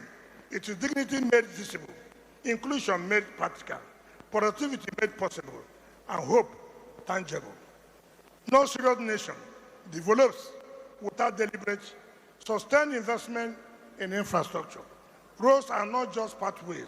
They are economic lifelines that connect farms to markets, industries to consumers, and opportunities to people. Power is not merely electricity. It is the currency of productivity, the backbone of industrialization, and the oxygen of modern economies. Schools are not just buildings. They are factories of human capital shaping the minds that will define the future. Hospitals are not simply places of treatment. They are institutions that preserve life, dignity, and hope. Water is not a convenience. It is a fundamental necessity that underlies public health and human survival. In this sense, infrastructure is the architecture of development, an indispensable driver of economic growth, social inclusion, and national cohesion. Where infrastructure is strong and efficiently managed, productivity rises, inequality narrows, and the quality of life improves. It creates access, expands opportunity, and levels the playing field between the privileged and the marginalized. But where infrastructure is weak, decaying, or absent, the consequences are immediate and severe. Economic stagnation, social frustration, and widening inequality. Under such conditions, development becomes uneven, opportunity becomes selective, and dignity becomes a privilege rather than a right. Infrastructure, therefore, is not just an economic necessity, it's a moral imperative. It follows then that infrastructure is the ultimate ledger of leadership. Leaders may deliver eloquent speeches, craft impressive policies, and make ambitious promises, but history does not remember intentions. It remembers results and legacies. It is in the roads that endure beyond administrations, the schools that outlive politics, the hospitals that continue to save lives, the water that flows consistently, and the power that works reliably that leadership finds its truest expression. These are the enduring monuments of governance, the silent but powerful testimony of whether leadership served its purpose or squandered its opportunity. Indeed, across the world, the verdict of history is remarkably consistent. The United States still bears the imprint of Franklin D. Roosevelt, whose response to the Great Depression was not mere reassurance, but a launching of the New Deal, which brought about the construction of dams, roads, bridges, highways, and electrification systems that transformed the nation's productive capacity. Post-war Germany rose from the ruins under Konrad Adenauer, who anchored recovery on industrial rebuilding and social infrastructure that powered the economic miracle. In Asia, the transformation of Singapore under Lee Kuan Yew stands as a testament to disciplined infrastructure-led development, modern housing, efficient transport systems, and world-class urban planning that turn vulnerability into strength. China's meteoric rise cannot be separated from the reforms of Deng Xiaoping, whose emphasis on infrastructure, special economic zones, transport network, and industrial capacity redefine the possibilities of national growth. In the Middle East, the visionary investment of Sheikh Zayed bin Sultan Al Nahyan laid the foundation for a modern state, while the transformation of Dubai into a global city reflects the continuity of purpose between Sheikh Rashid bin Saeed Al Maktoum and his successor, Sheikh Mohammed bin Rashid Al Maktoum, a leadership tradition that converted desert into destination through ports, airports, roads, and iconic urban infrastructure. In Africa, the rebuilding of Rwanda under Paul Kagame demonstrated how deliberate investment in roads, technology, and public services can restore order and accelerate development even after profound national trauma. In South Asia, Jawaharlal Nehru captured the spirit of infrastructure-led nation building when he described dams, steel plants, and institutions as the temple of modern India. These examples, drawn from different contexts, converge on a single, undeniable lesson. Leadership is remembered less for what it says than for what it builds. Words may inspire a generation, but infrastructure sustains many generations. Speeches may dominate headlines, but structures define history. Yet, this is precisely where the challenge often lies, particularly in developing contexts such as ours. Infrastructure has too frequently been entangled in the politics of appearance than the discipline of performance. Projects are conceived not always as instruments of development, but as symbols of political visibility. Groundbreakings are celebrated more than completion. Announcements are amplified more than achievements, and publicity often substitutes for progress. We must therefore draw a clear and uncompromising distinction between planning and propaganda, between execution and excuses. Planning requires foresight, technical competence, and long-term thinking. It demands that projects are properly conceptualized, costed, and aligned with national priorities. But planning alone is insufficient. Execution is where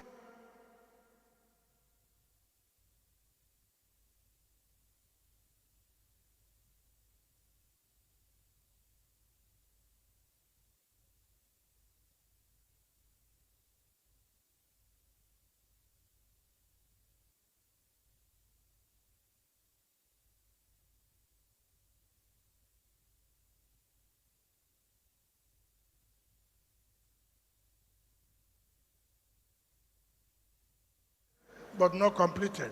Too many resources allocated, but not optimized. Too many timelines are announced, but not respected. In place of results, we are often offered explanations. In place of delivery, we are given justification.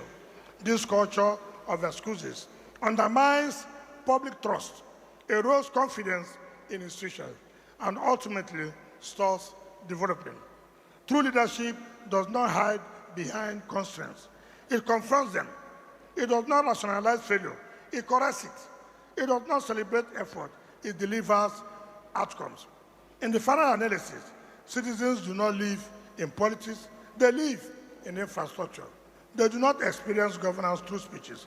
They experience it through roads, power, water, schools, and hospitals. It's against this backdrop that infrastructure remains the most honest test of leadership. It exposes the difference between those who promise and those who perform, between those who occupy office and those who transform society. It is where leadership either proves its worth or reveals its weakness. If we are to build a Nigeria that works efficiently, inclusively, and sustainably, then we must elevate infrastructure from the realm of politics to the domain of purpose, from a tool of visibility to an instrument of transformation. This requires a committed leadership, one that plans with clarity, executes with discipline, and delivers with integrity. For the end, leadership is not judged by the promises it makes, but by the infrastructure it builds, and through that, by the lives it transforms. It's a test no leader escapes. This is the ultimate test of leadership, and no leader escapes its verdict. Before I leave this section of our discourse, it is necessary to cast a brief but penetrating glance at the colonial experience, a historical episode that, despite its many contradictions and shortcomings, offers a sobering lesson on the centrality of infrastructure to any purposeful interpret. Colonial rule in Nigeria was not driven by altruism. It was, as Freddy Lugard candidly admitted, an economic project, an arrangement designed to advance imperial interests under the guise of mutual benefit. And yet, it is precisely because the colonial state was determined to achieve its objectives that it invested deliberately and systematically in infrastructure. It built railways to move goods, roads to penetrate the hinterland, ports to facilitate export, and communication systems to coordinate control. It developed administrative centers, introduced a monetized economy, and established schools and health institutions, not as acts of benevolence, but an instrument of efficiency. Critics, especially within the radical tradition, have rightly described this as an infrastructure of exploitation. Scholars such as Walter Rodney argue that these structures were designed primarily to extract, not to empower. This critique is valid, but even within that critique lies a powerful and unavoidable truth. The colonial state could not exploit without first building the necessary infrastructure. This is why even a trenchant critique like Escott Toyo would later observe with a tone of regret that post-independent Nigeria has made only marginal additions to the infrastructure inherited at independence. The implication is as uncomfortable as it is instructive. Those who came to exploit constructed the infrastructure they needed to succeed. Those who came to lead have not always matched that urgency with equal result. Let me be clear, this is not an argument in defense of colonialism. It's an argument for realism. It is a reminder that no enterprise, just or unjust, imperial or national, private or public, noble or ignoble, has ever succeeded without infrastructure. Infrastructure is a language through which intent is translated into outcome. It is the machinery that converts ambition into achievement. And so, the lesson for us is stark and unavoidable. If an external power, pushing its own narrow interest, could summon the discipline to build enduring system, then a sovereign nation seeking development has no justification for failing to do the same, and even more. The path forward is clear and uncompromising. If Nigerian leaders are serious about transformation, if they are committed to economic growth, social stability, and national dignity, then infrastructure must cease to be treated as a political accessory and be embraced as a national imperative. For where infrastructure is built, progress becomes possible. Where it is neglected, potential remains permanently unrealized. Leadership without infrastructure is merely performance without substance. Now, what are the challenges?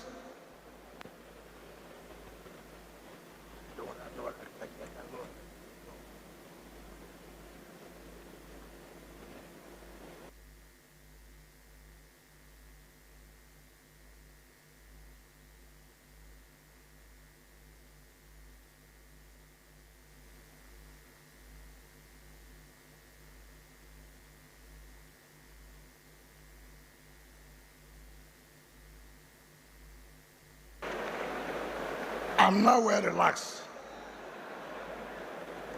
So what are the challenges to infrastructure development in Nigeria?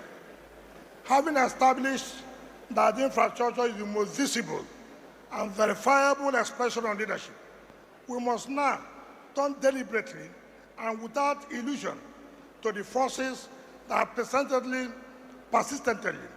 undermine its development in Nigeria. For it is not enough to design infrastructure. We must interrogate with honesty and clarity why it has remained elusive. The obstacles before us are neither abstract nor obscure. They are real, systemic, and in many cases, self-inflicted. One of the challenges is corruption and systemic leakages. Corruption is not merely the theft of funds. It is the erosion of purpose.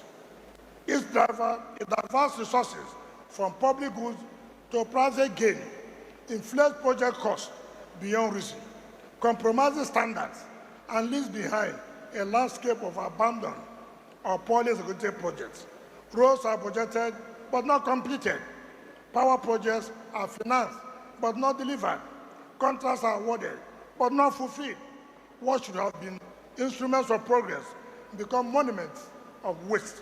It is therefore not surprising that corruption has been consistently recognized as a major impediment to development outcomes in Nigeria. Every act of corruption is, in effect, an assault on infrastructure, and by extension, on the dignity and well-being of citizens. Another factor that impedes infrastructure is policy discontinuity. In Nigeria, governments often begin afresh rather than build upon the foundation laid by their predecessors. Projects are abandoned not because they are unviable, but because they are politically inconvenient. The result is a tragic cycle of waste, uncompleted roads, stalled rail lines, half-built hospitals, and neglected development plans. Development, however, is not an event, it's a continuum. Nations that succeed do so because policies outlive administrations and projects transcend political cycles. Where continuity is absent, progress becomes episodic and fragile. Third, weak institutions. Arguably, one of the most debilitating constraints to infrastructure development, and indeed to national progress. Institutions are the machinery through which leadership translates intention into outcome. Where they are strong, rules are respected, processes are followed, and results are delivered. Where they are weak, systems descend into arbitrariness. Enforcement becomes selective, and performance becomes inconsistent. In Nigeria, institutions are too often encumbered by capacity deficits, political interference, and a troubling lack of autonomy. Regulatory agencies fail to enforce standards, procurement processes are compromised, oversight mechanisms are weakened, leaving accountability fragile and outcomes uncertain. This reality stands in sharp contrast to the more advanced societies we often admire. Countries such as the United States, the United Kingdom, Germany, France, Japan, and South Korea, whose progress has been underwritten not merely by resources or leadership, but by the enduring strength of their institutions. It was recognition of the fundamental truth that Benjamin Disraeli, a prominent 19th century British politician, writer, and statesman who served twice as Prime Minister of the United Kingdom in 1868 and 1874 to 1880, observed that, I quote, individuals may form communities, but it is institutions alone that can create a nation, end of quote. In a similar vein, Barack Obama, addressing the Ghanaian parliament in 2009, offered a sobering reminder that continues to resonate with profound urgency. He said, no country is going to create wealth if its leaders exploit the economy to enrich themselves, or police can be bought off by drug traffickers. No business wants to invest in a place where the government skims 20% off the top. No person wants to live in a society where the rule of law gives way to the rule of brutality and bribery. Africa doesn't need strong men. It needs strong institutions. This was captured with striking clarity, the central dilemma confronting many developing societies. For without strong institutions, leadership becomes personal rather than systemic. Governance becomes discretionary rather than rule-bound. And development becomes uncertain rather than assured.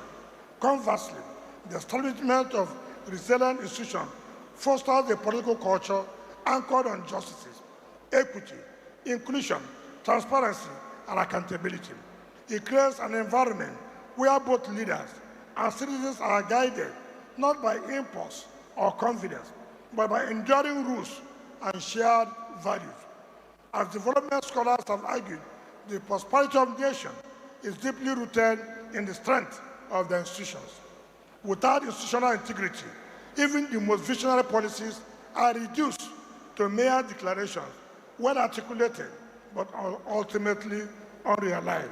4, equally corrosive is what we call political short-termism, the tendency to prioritize immediate political gains over long-term national interests. Infrastructure development, by its very nature, requires patience, continuity, and foresight. It demands investment whose benefits may not be immediately visible, but are profoundly transformative over time, as it is happening today. Yet, in a system driven by electoral cycles and the quest for quick wins, leaders are often tempted to favor projects that yield instant visibility rather than those that guarantee lasting impact. The consequence is a preference for spectacle over substance. Projects that are commissioned quickly but lack depth, sustainability, or strategic value. As Francis Fukuyama observed, development suffers when government is trapped in short-term political calculation rather than long-term planning. 5, another deeply entrenched challenge is Nigeria's poor maintenance culture. Even where infrastructure exists, it's often allowed to decay, primarily due to neglect. Roads deteriorate shortly after construction. Public facilities fall into disrepair. Poor installations become obsolete without routine servicing. This is not merely a technical failure. It is a cultural an administrative one. Maintenance is the discipline that sustains development. Without it, investment loses value and progress becomes temporary. The cost of neglect is often far greater than the cost of maintenance itself. Yet, as repeatedly noted in development discourse, Nigeria continues to prioritize new projects over the preservation of existing ones. A nation that does not maintain what it builds ultimately builds in vain. Finally, 6, there is the pervasive issue of patronage, awarding contracts to individuals and companies without the requisite capacity.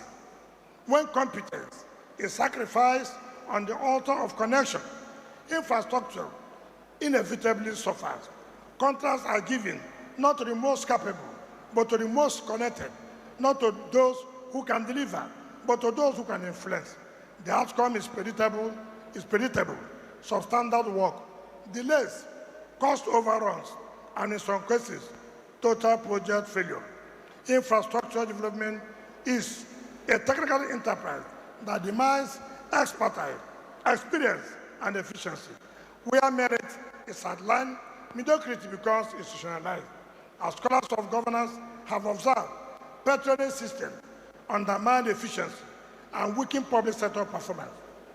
Taken together, these challenges, alongside many others that the limits of time and space will not permit us to discuss, form a dense and constricting web that continues to impede Nigeria's infrastructural advancement.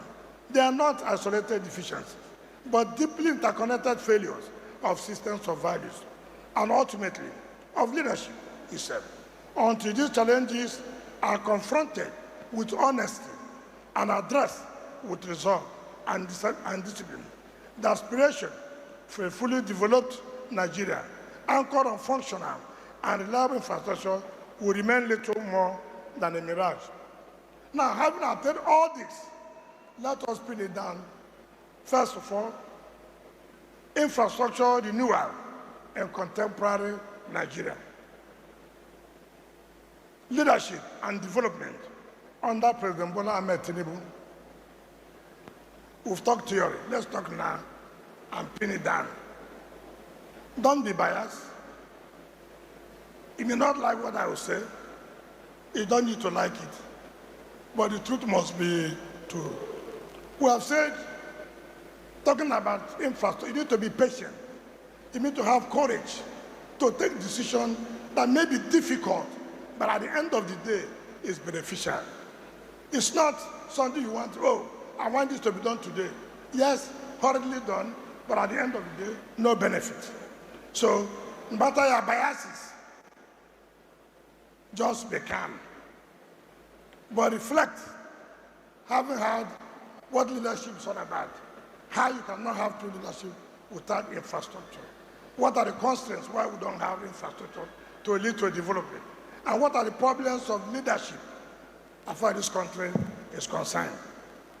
If leadership is ultimately tested by its capacity, if leadership is ultimately tested by its capacity to translate vision into tangible outcomes, the contemporary Nigeria offers a compelling arena in which this test is actively unfolding.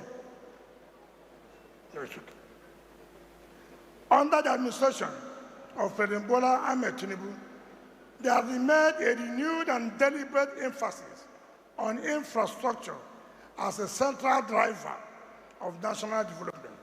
This emphasis is neither incidental nor rhetorical. It reflects a conscious recognition that no nation can rise above the quality, scale, and functionality of the systems it builds.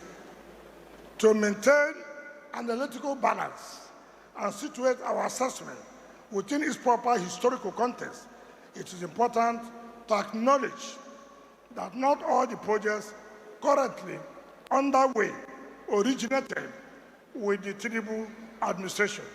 A few were conceived or initiated by preceding government. Talking about continuity.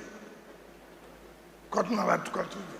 I can say with authority that most of the projects today, 75% of our old projects initiated by previous administration, 25% initiated by the present government.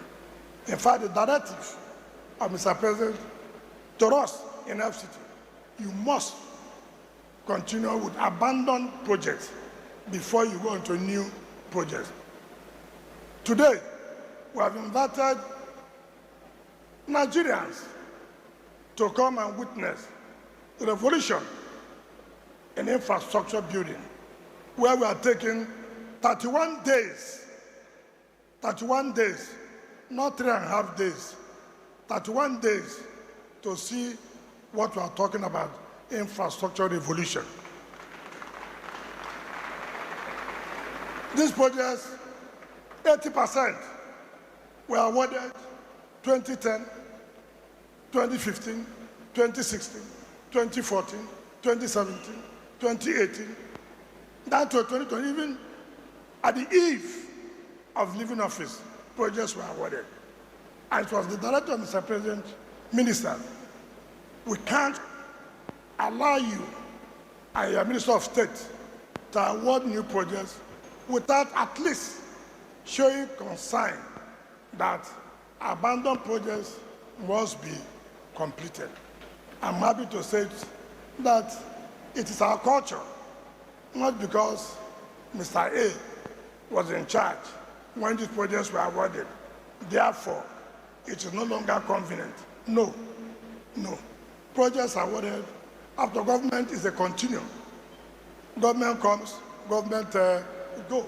So it does not mean that you must award. It's only the ones you have awarded. That's the only one you make sure is completed. All projects awarded by previous governments are the ones who are completed today. We don't care what you will say that you started, who finished it, who completed. That's what matters. You don't want to clap.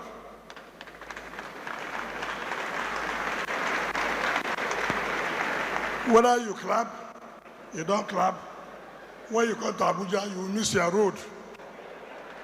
So when you come and you ask the taxi man, where are we going to? Then you will not begin to smile. The Honorable Minister said it when he came for the Convocation lecture. So bear it in mind that I assure you, you will miss your road in Abuja.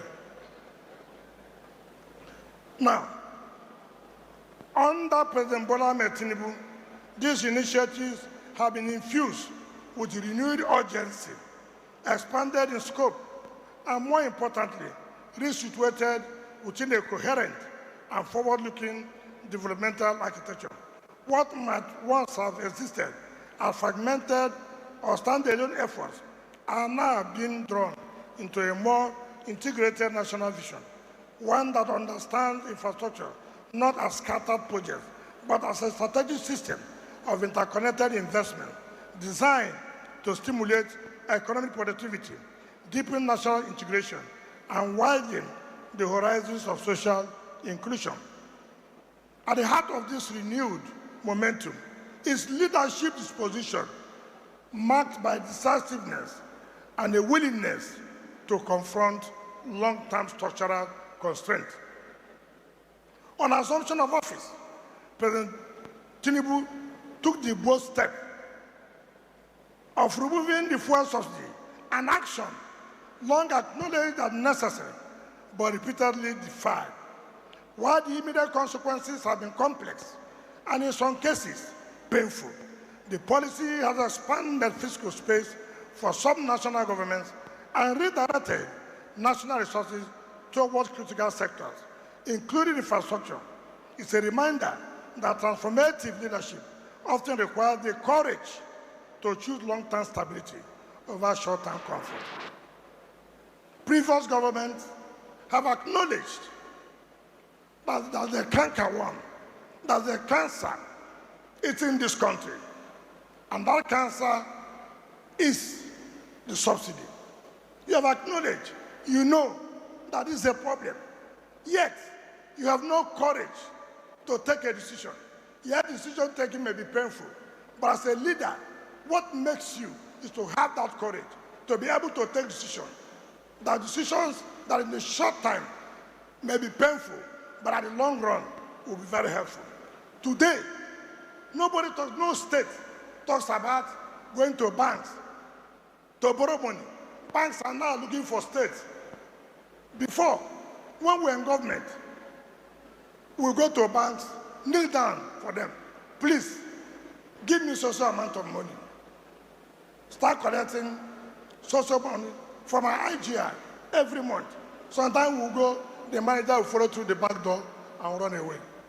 A whole governor will be waiting in the office of the manager.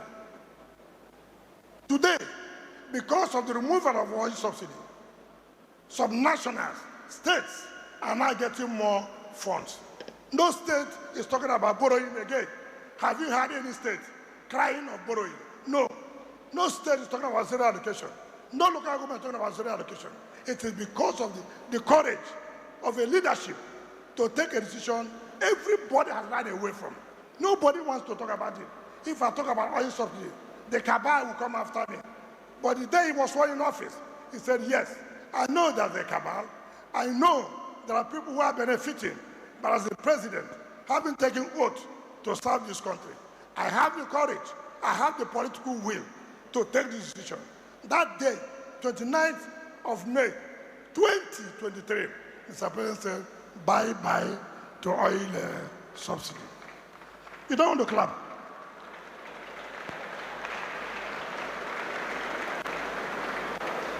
You have seen here, your Vice Chancellor has said, look at the kind of support they are getting. It was not there before. Today, universities are getting more funds, unlike before. They have partners that are supporting. If this decision was not taken, it would have been very difficult. Very difficult. So, I'm not saying, most of you who are here, you may not be happy. Having lost the election, I don't expect you to be happy. But the truth remains, for the greater interest of the people, who must say the truth. That decision taken by Mr. President, whose predecessors never neared there to take that kind of decision, we must encourage him. That's what leadership is all about. I will feel bad if we have spent these hours and we won't go home with what leadership means, courage. Those things that people say will not happen. In Abuja, when I came into Abuja, they said this is not Rivers State, this is not Port Harcourt. I would do those things people are running away from doing. And I did it. And I stood firm. And I said heaven will not fall. Rather, there is peace in heaven. That is leadership. That's leadership. Courageous. Being courageous to take decisions that people run away from. They will kill me. Who will kill you? Who knows when you will die? Oh, they will abuse in the social media. Is it devil that will be abused? Is it ghosts they will abuse? It is you they will abuse. That's what leadership is all about. Leadership is not about praises. It's not about praises. When I was governor here, we awarded contracts for flyovers. People were criticizing. Yes, it's the flyovers we eat.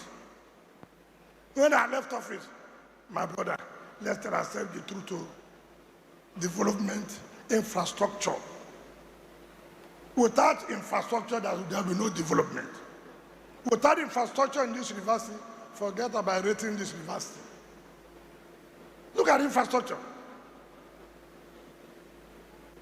Where do you used to do convocation before? Yes. Yes. So it's elementary. Look at infrastructure and see where you were before. So leadership. Leadership. We must thank Mr. President for taking that bold step in making sure that canker one, that cancer, is no longer causing problem for us. Let me also say this.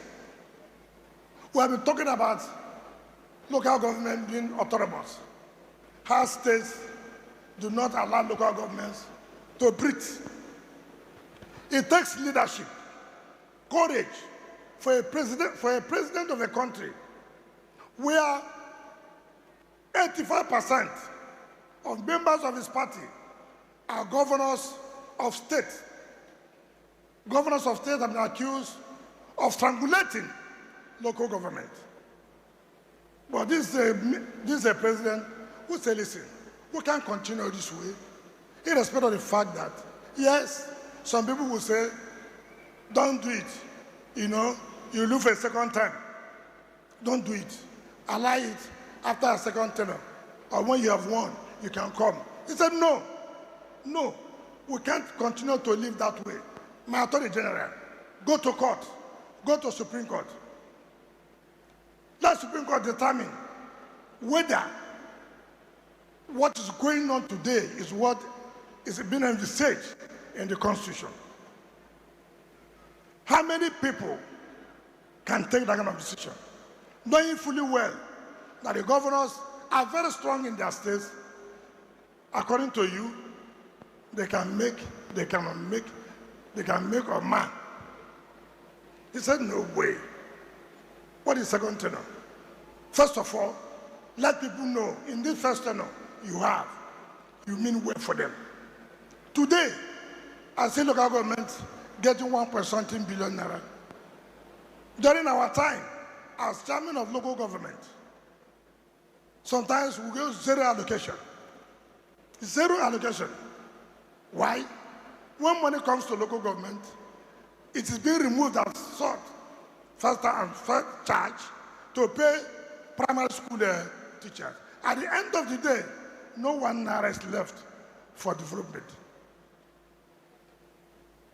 Today, local governments, you see your colleague, Dr. What's that chairman's name of Obiabo?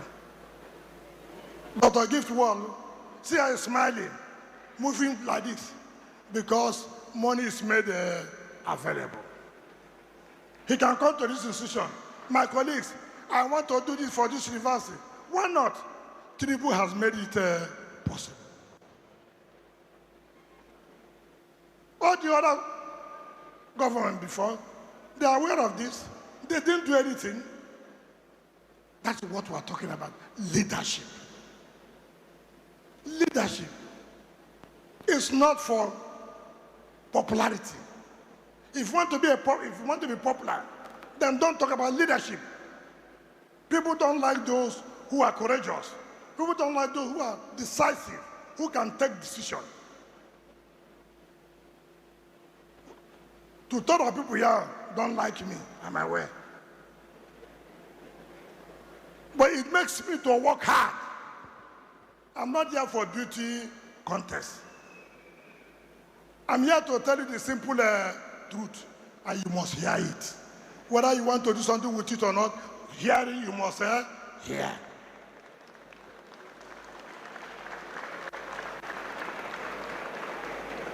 That's why I told the Vice Chancellor, this lecture must not only be for those here who sees all the national television, so that those of them who don't want to hear, when they tune to NTA, it's there.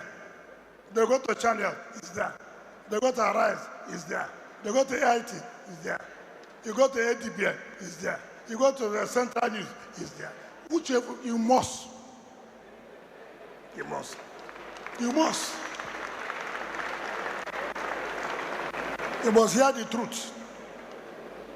Across the country, this commitment is most visibly expressed in the scale and ambition of ongoing infrastructure projects. In the realm of road development, flagship initiatives such as Lagos-Calabar Coastal Highway. When this came up, most people will say, what is this? They want to eat money.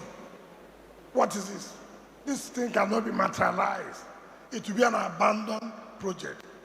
A project that's not less than 500 something kilometers. An ambitious project that will expand the economy, an infrastructure that will expand the economy, that will give opportunities for development. Nobody wants to think about it.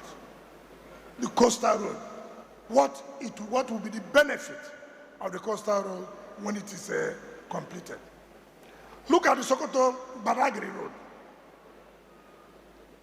It is not merely transport corridors, but bold attempts to redraw Nigeria's economic geography, linking regions, stimulating trade, and fostering integration. Long-delayed arteries like the Abuja-Kaduna-Zaria-Kano road are all receiving renewed attention. Very important. Ambitious project, but projects that will open up the economy of this country. Badagry to Sokoto is not less than 400 kilometers. These are very ambitious projects that engulf trillions of naira. But at the end of the day, we'll get benefit from it. It's not a project that is awarded today, tomorrow is completed. No. It's because that you be patient, that it will take a long time. By the end of the day, the benefit outweighs. Rail infrastructure is similarly undergoing revitalization. Efforts to improve the efficiency and security of existing corridors alongside the rehabilitation of the Port Harcourt-Maiduguri Eastern Line signal a recognition of rail transport as indispensable to national mobility and economic transformation. The renewed push toward standard gauge expansion reflects an ambition to modernize Nigerian transport architecture in line with global standards. The administration has also prioritized energy transition and sustainability through the presidential compressed natural gas initiative, designed to reduce transportation costs and dependence on petrol, while promoting cleaner energy alternatives. Similarly, the launch of the National Hydrogen Policy signals a forward-looking engagement with emerging global energy paradigms, positioning Nigeria within the evolving discourse on green industrialization. I'm happy that the Vice Chancellor, when he was talking about the 3,500 students of this university that benefited from the Education Loan Fund. This is very, very essential. The establishment of the Nigeria Education Loan Fund, NELFund, represents a landmark intervention aimed at democratizing access to higher education. By reducing financial barriers, the initiative aligns with a broader understanding of infrastructure, not only as fiscal structures, but as institutional mechanisms that empower human capital and expand opportunity. Taken together, these efforts and many others suggest a leadership approach that is increasingly attentive to the structural foundations of development. Yet it must be emphasized that the full impact of this initiative is still emerging. Infrastructural development is by its nature a long-term enterprise. Its true value is measured not in announcement, but in outcomes, not in contracts awarded, but in projects completed and sustained. What the present moment offers is a rare and defining possibility, a window in which purposeful leadership can begin, in earnest, to narrow the enduring gap between Nigeria's vast potential and its historically uneven performance. In this regard, the evidence increasingly suggests that President Bola Ahmed Tinubu has demonstrated, beyond reasonable doubt, the courage to confront difficult choices, the capacity to mobilize national resources, and the will to pursue infrastructure as a serious instrument of transformation.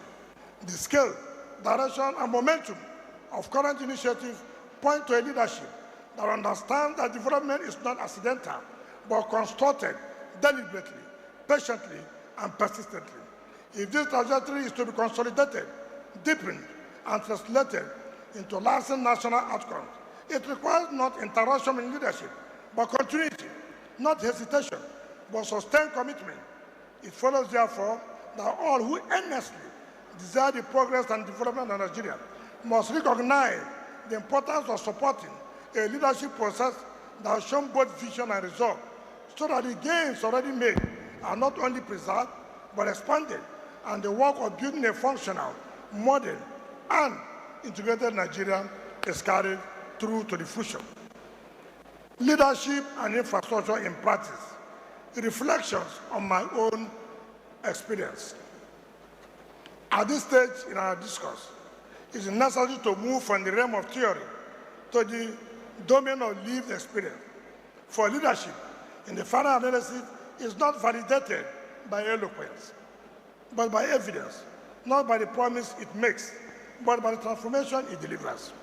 Permit me, therefore, not in the spirit of self-adulation, but in the spirit of empirical illustration, to draw briefly from my own experience in public service, first as Governor of Rivers State, and now as Minister of the Federal Capital Territory.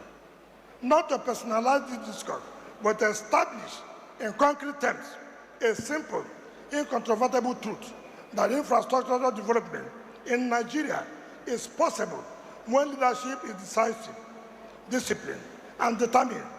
Let me begin with Rivers State. Here in Port Harcourt and the entire Rivers State, I do not need to persuade you with words. You are witnesses to the infrastructure revolution that I engineered. The evidence is all around us. It is described in the physical landscape of the state and the daily experience of our people. The transformation brought about during my time is visible, measurable, and enduring. You drive on the roads in a state once burdened by congestion and infrastructure decay, we undertook an aggressive program of urban renewal. We constructed multiple flyovers. In those days, we used to play with it. We say flyover 1, flyover 2, flyover 3, 4, 5, 6, 7, 8, 9, 10, 11, 12. Infrastructure, key to development. Most of you were inconvenienced. That is what it's supposed to be. At that time, you'll be inconvenienced. By the end of the day, you become happy with it. That's what development is all about. Beyond roads and bridges, deliberate investments were made in education and health care infrastructure. We committed ourselves to building modern primary, secondary, and tertiary schools equipped with modern facilities. In fact,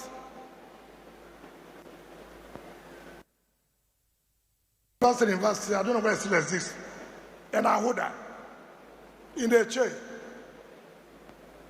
in Ebohwa, in Ogoni land. I don't know where it still exists now, because I'm not here. I don't read what is done here again, because I'm now focused. So it is here I will ask the question, whether they still exist. Healthcare, we established and upgraded medical facilities to ensure that access to quality care was not a privilege, but a right. The Dr. Peter Lee Cancer Center,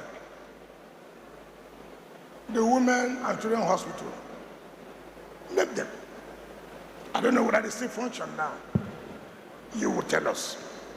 But what we're saying, these are basic infrastructures that were put on ground in terms of healthcare. What defined that period is not simply the scale of what was built, but the governing philosophy that drove it. A firm belief that projects must not only be endlessly announced, they must be completed. That once a commitment is made, completion is mandatory, not optional. That governance must not be reduced to intention. It must culminate in delivery. That projects must be seen, touched, and used. And that political will, the courage to take decision, the discipline to prioritize, and the resolve to insist on standard is not an abstract virtue, but a practical necessity.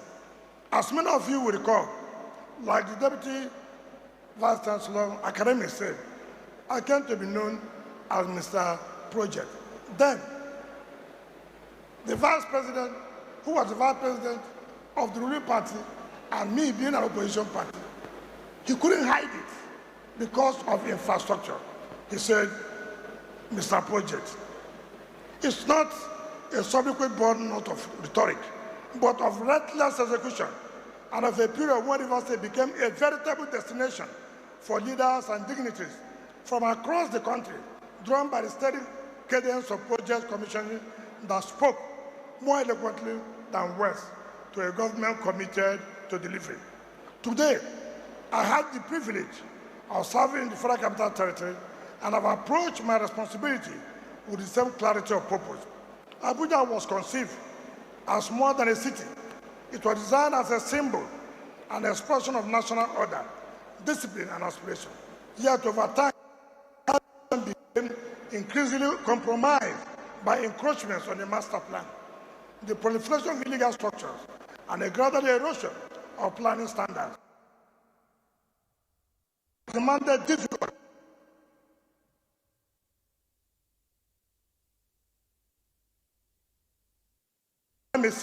of the rule of law in urban development. These decisions, but leadership is not measured.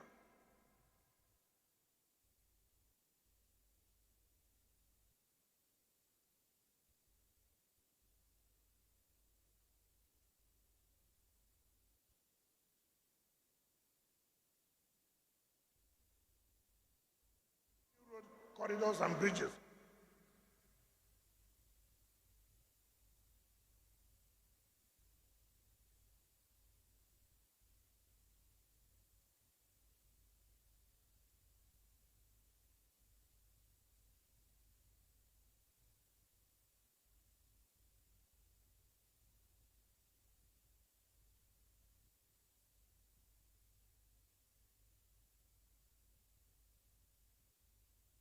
And radical transformation, one that many once considered impossible.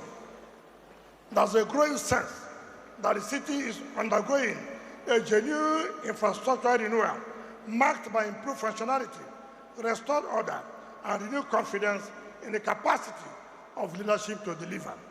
If I speak with any authority on this subject, it is not because I've read about it, but because I have done it.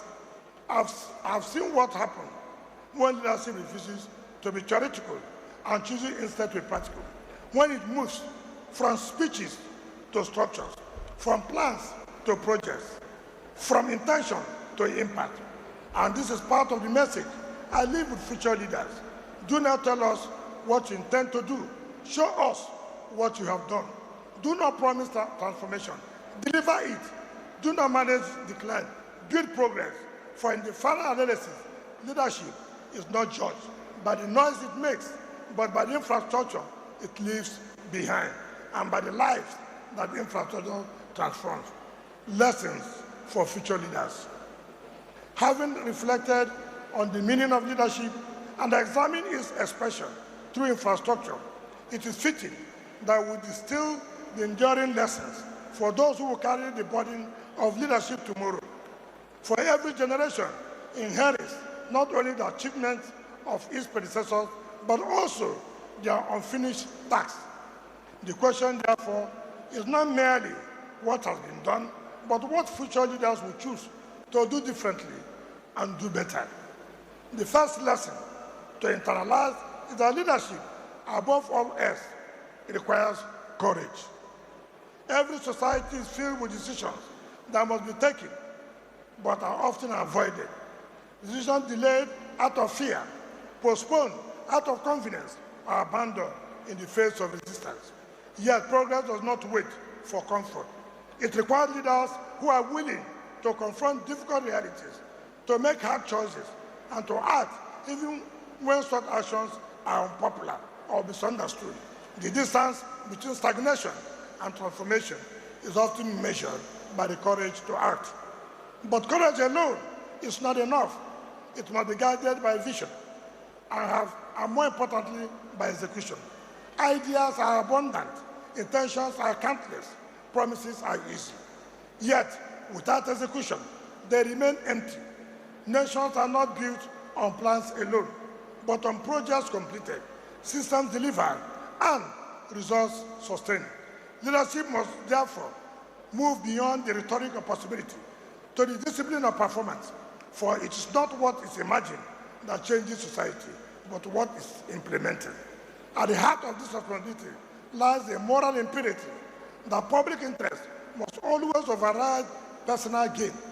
Leadership is a trust, one that demands integrity, selflessness, and a commitment to the common good. Where personal ambition eclipses public purpose, corruption takes root, institutions weaken, and development falters. But where integrity prevails, where decisions are anchored in the collective good, societies advance with stability and purpose. In this pursuit, continuity becomes indispensable. No nation can develop sustainably if each new administration begins by dismantling the efforts of the last. Development is cumulative. It requires that leaders build on what exists, improve what's inherited, and complete what has been started. The abandonment of projects is not merely wasteful, it's a profound breach of public trust. True leadership recognizes that progress is a relay, not a solitary sprint. It must also be clearly understood that infrastructure is not a luxury to be pursued at convenience, but a necessity to be prioritized with urgency. It is the backbone of development, the foundation upon which productivity is enhanced, inequality reduced, and human dignity affirmed. Roads, schools, hospitals, power supply, and digital connectivity are not privileges reserved for the few. They are essential conditions for a functional society. To neglect them is to limit the possibilities of national progress. Yet, even the most ambitious efforts in infrastructure and development cannot endure without accountability. To lead is to answer to the people, to institutions, and ultimately to history.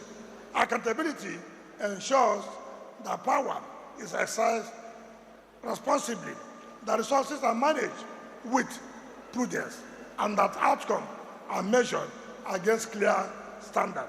Where accountability is absent, failure multiplies without consequence. But where it is present, performance becomes not an option, but an obligation. It must also be emphasized that infrastructure is not built by policy statements alone, but by purposeful leadership. Policies may provide direction, but it is in commitment that delivers results. Blueprints do not build roads.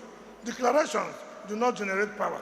Speeches do not construct bridges. It is leadership that acts, persists, and completes. That lesson of all is this. The challenge, perhaps the most sobering lesson of all is this. The challenge of infrastructure development in Nigeria is not one of impossibility, but of indecision. It is not beyond our reach. It is often beyond our resolve. When leadership is weak, projects stall. When leadership hesitates, systems falter. But when leadership is firm, disciplined, decisive, and committed, results inevitably follow, just as it is now in Abuja. Progress then ceases to be a promise and becomes a reality. These lessons, though simple in expression, carry profound implications.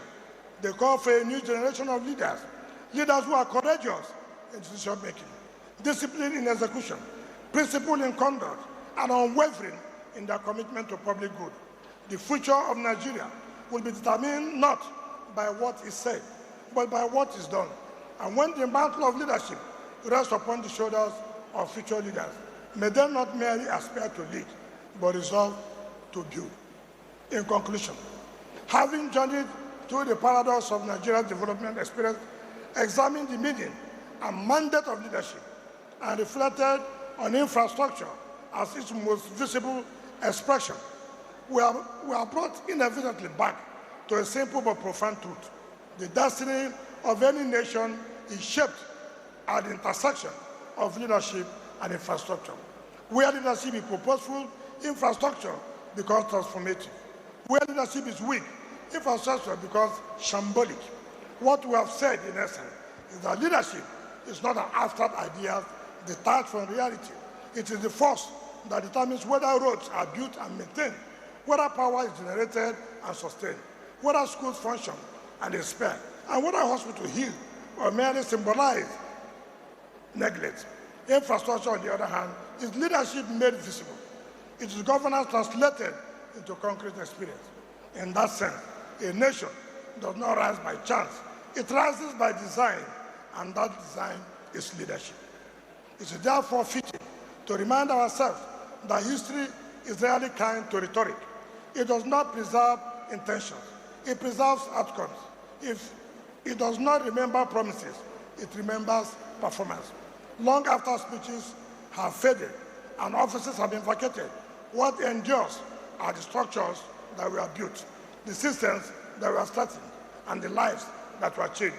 In the final analysis, history will not judge us by the eloquence of aspiration, but by the substance of our achievement. This is the charge that rests upon every leader in this hall and upon every graduate who is stepping into a world that desperately needs thoughtful, courageous, and disciplined leadership.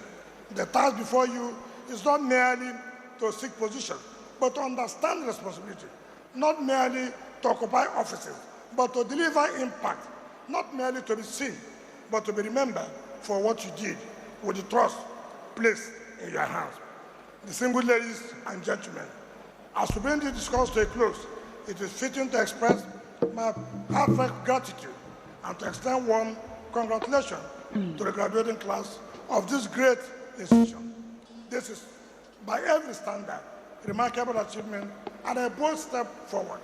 Note that you are stepping into a world of immense challenges, but also of boundless potential.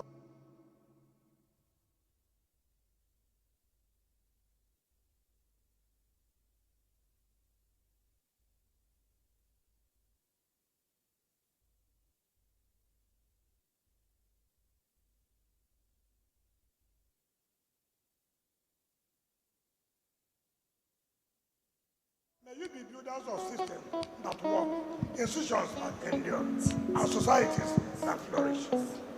And may your generation rise to close the gap between Nigeria's potential and its performance. Above all, may you remember that leadership is a trust, infrastructure is its evidence, and development is its ultimate testimony. Congratulations once again on your 36th convocation ceremony. May God bless the Federal Republic of Nigeria. Thank you.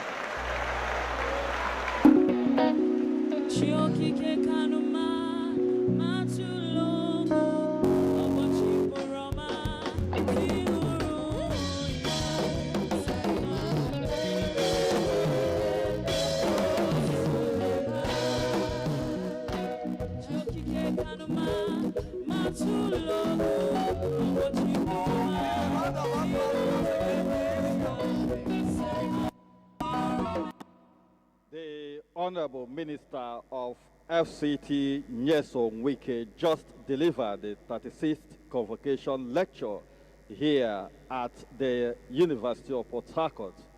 And one of the key takeaways from this lecture is his emphasis that leadership is a trust. An infrastructure is a visible expression of effective leadership in any society. And the challenge to the leaders in Nigeria and the graduates to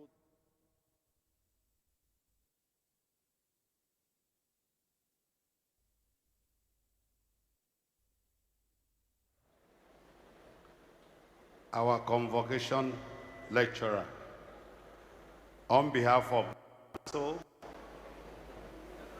the management, staff,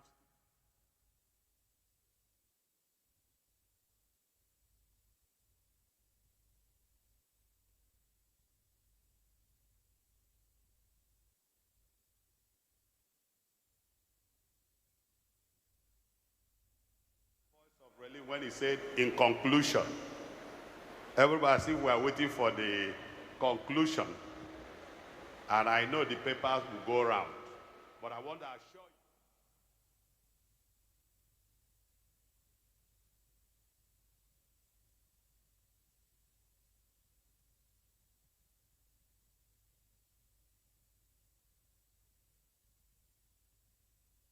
about or less than 15 minutes, so please give us your time And the rain is coming at the right time, at least to water.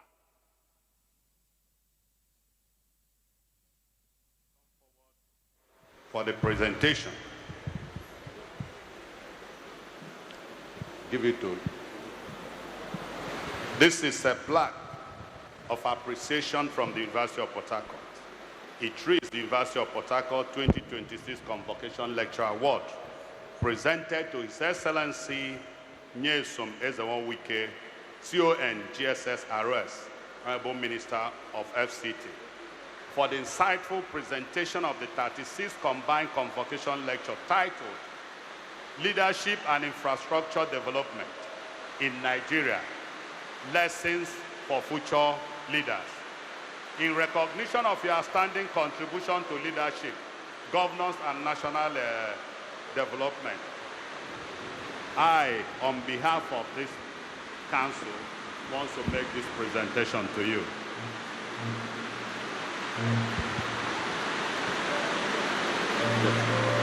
Also here is the certificate, which also reads University of Port Harcourt 2026 Convocation Ceremony Certificate of Appreciation. This certificate is proudly presented to His Excellency Nyesom Wike, CON GSS RS, Honorable Minister of FCT, in recognition and appreciation of your distinguished service as the Convocation Lecturer at the 2026 Convocation Ceremony of the University of Port Harcourt. Leadership and Infrastructure Development in Nigeria, Lessons for Future Leaders. Delivered by you on this date, 6th day of June 2026. Your inspiring lecture, exemplary leadership, and invaluable contribution to national development have greatly enriched our academic community and inspired future leaders. So on behalf of all of you, I make this presentation to you. Congratulations, sir. Congratulations, sir. Congratulations. So quickly, please, quickly. Register. Register. We don't.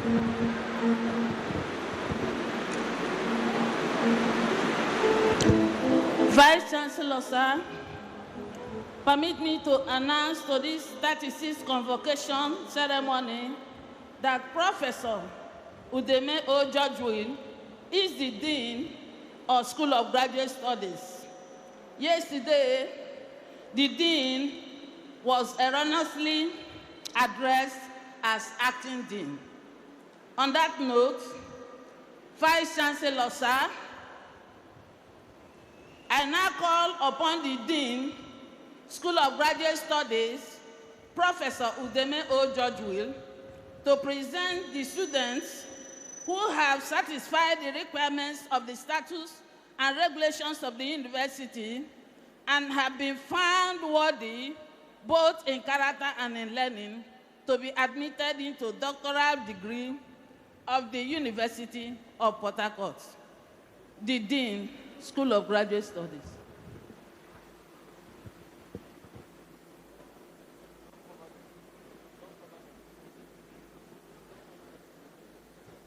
Will the graduates for the degree of Doctor of Philosophy please stand?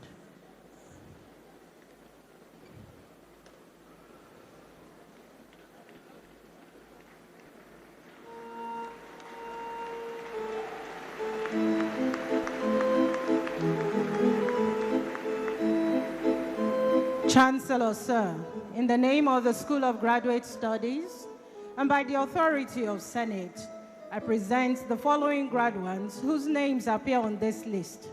Those present and those absent, and for whom I stand proxy, who have been found worthy, both in character and in learning, to be admitted to the degree of Doctor of Philosophy of the University of Port Harcourt.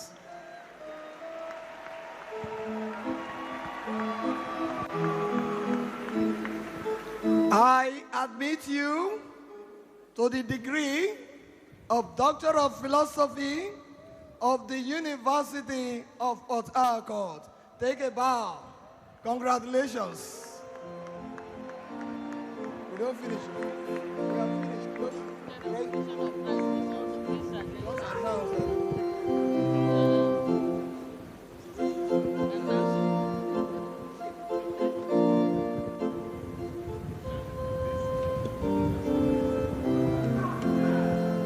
Chancellor, I have the honor and respectfully to invite you to recognize the graduates who have academic distinctions in 2023, 2024, and 2024-2025 section, and who have won prizes as indicated in the relevant pages of the order of the proceedings. Will all such prize winners please stand?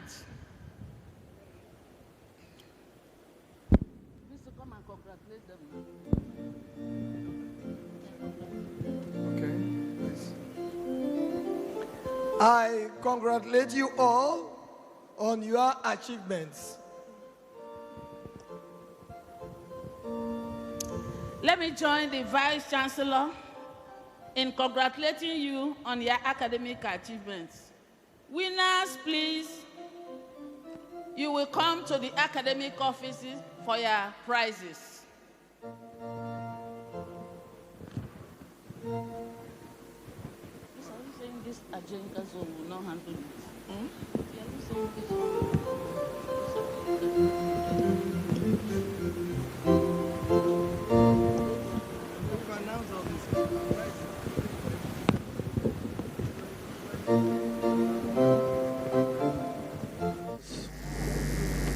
It's always very heartwarming for graduates and their families to witness a remarkable achievement like this.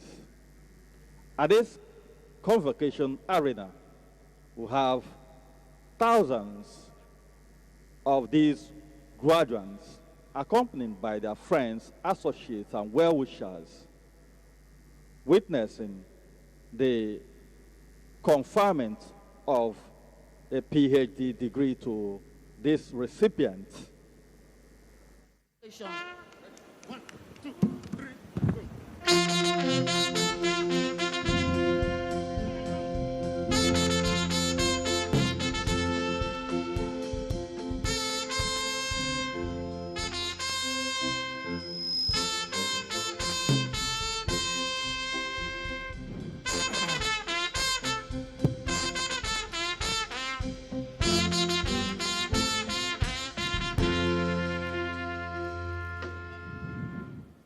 Her Excellency,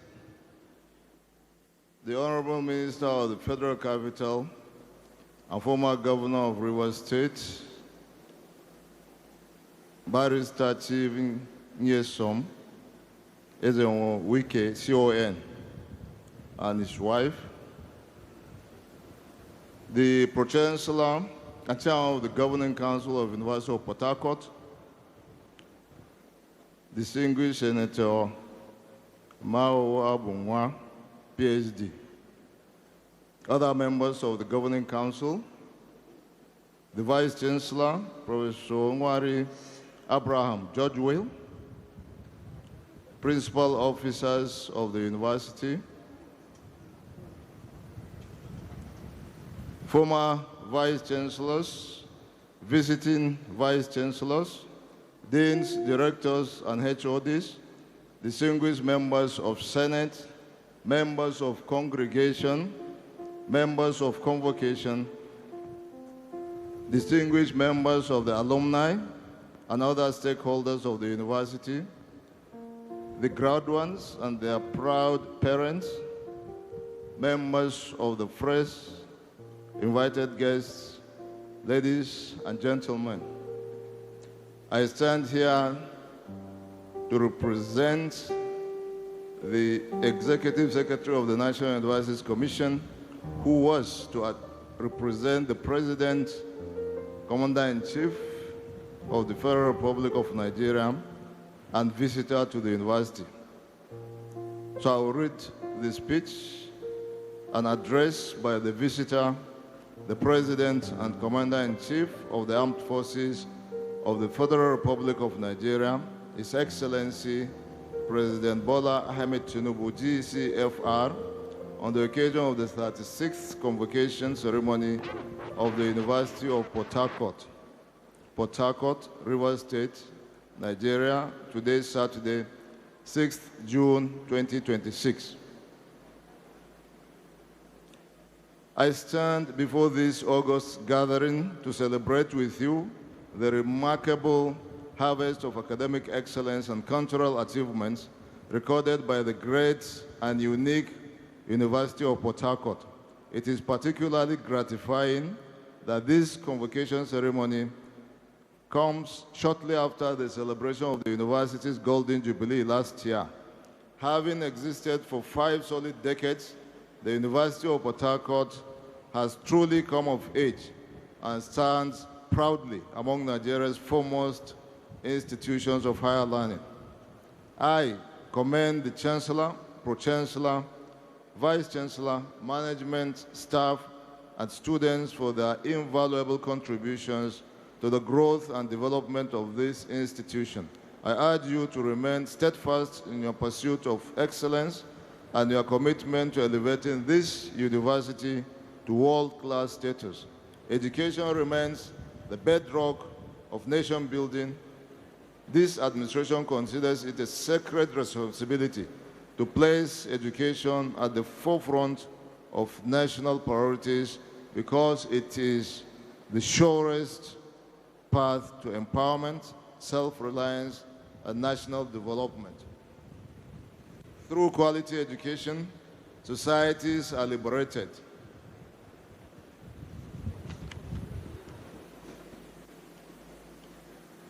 Through education, societies are liberated from ignorance, poverty, and dependency. I also commend the cordial relationship sustained between the university and its host communities over the years.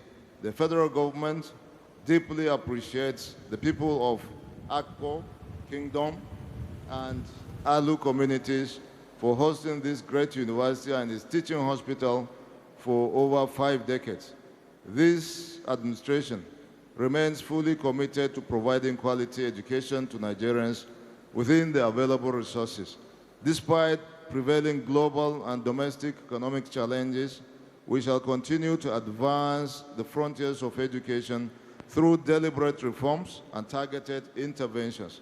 In line with our renewed hope agenda, the government has approved the full mainstreaming of earned academic allowances into university personnel costs to ensure prompt and sustainable disbursement.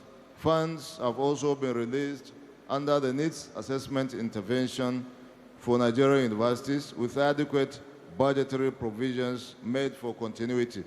The Federal Ministry of Education, working closely with agencies such as the National Universities Commission, Tertiary Education Trust Fund, and Nigerian Education Loan Fund, remains committed to strengthening tertiary education through quality assurance, infrastructure provision.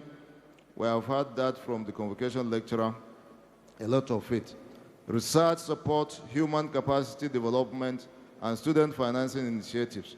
As a youth-friendly administration, we are committed to ensuring that no Nigerian student is denied access to education due to financial limitations. To date, over 864,000 Nigerian students have benefited from education loans amounting to over 161 billion naira for tuition and upkeep.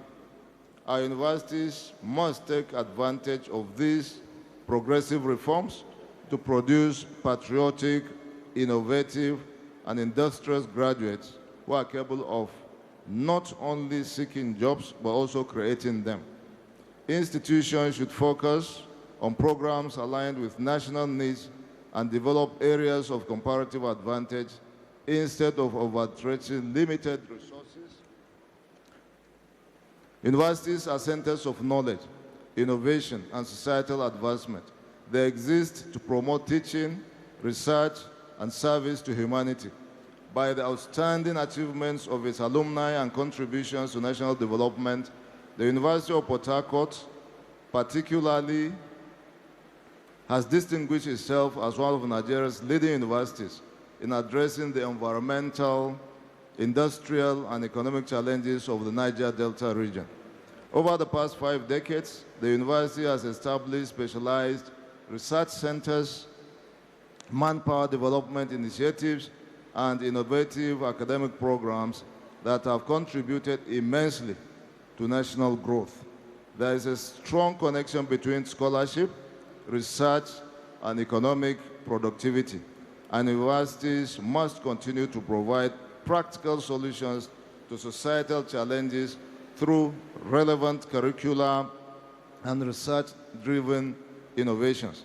I am pleased to note that the university's strategic collaborations with the oil industry, including partnerships with Shell, Nigeria Exploration and Production Company, and other stakeholders, which have yielded significant human capital development projects, technological advancements,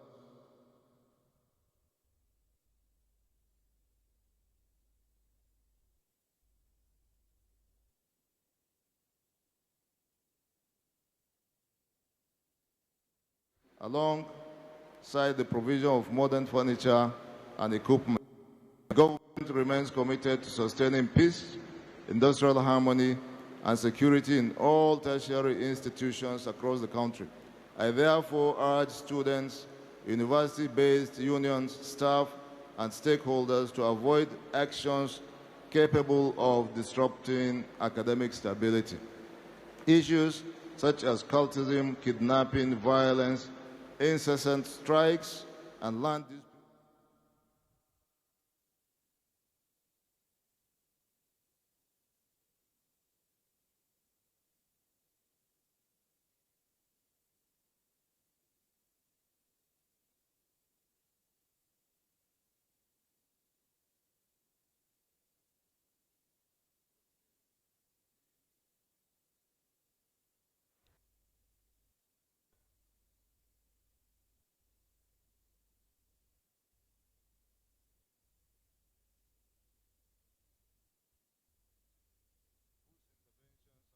enhanced the physical development.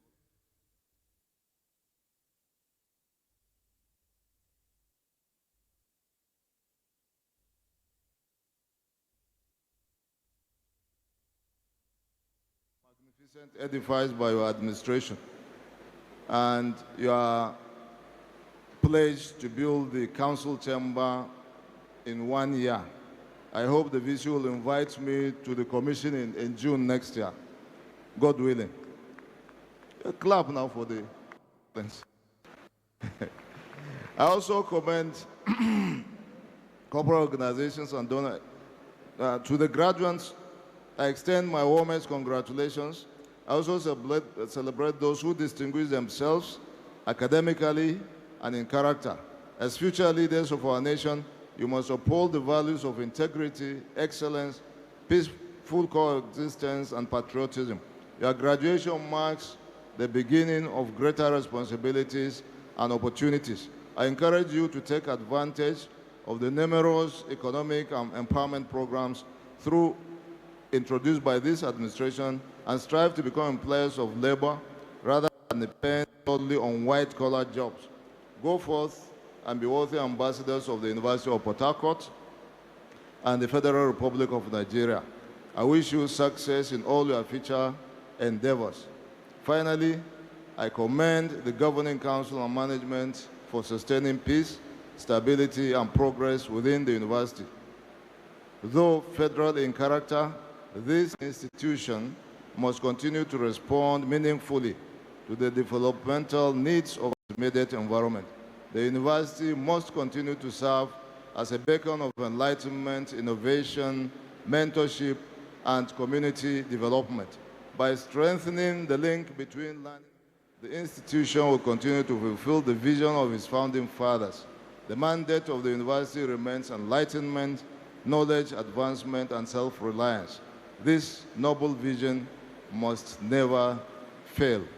As I conclude, I pray that the bright future ahead of these young graduates shall bring prosperity, progress, and greatness to our nation. Thank you for listening. Long live the University of Port Harcourt, long live Rivers State, and long live the Federal Republic of Nigeria. Thank you.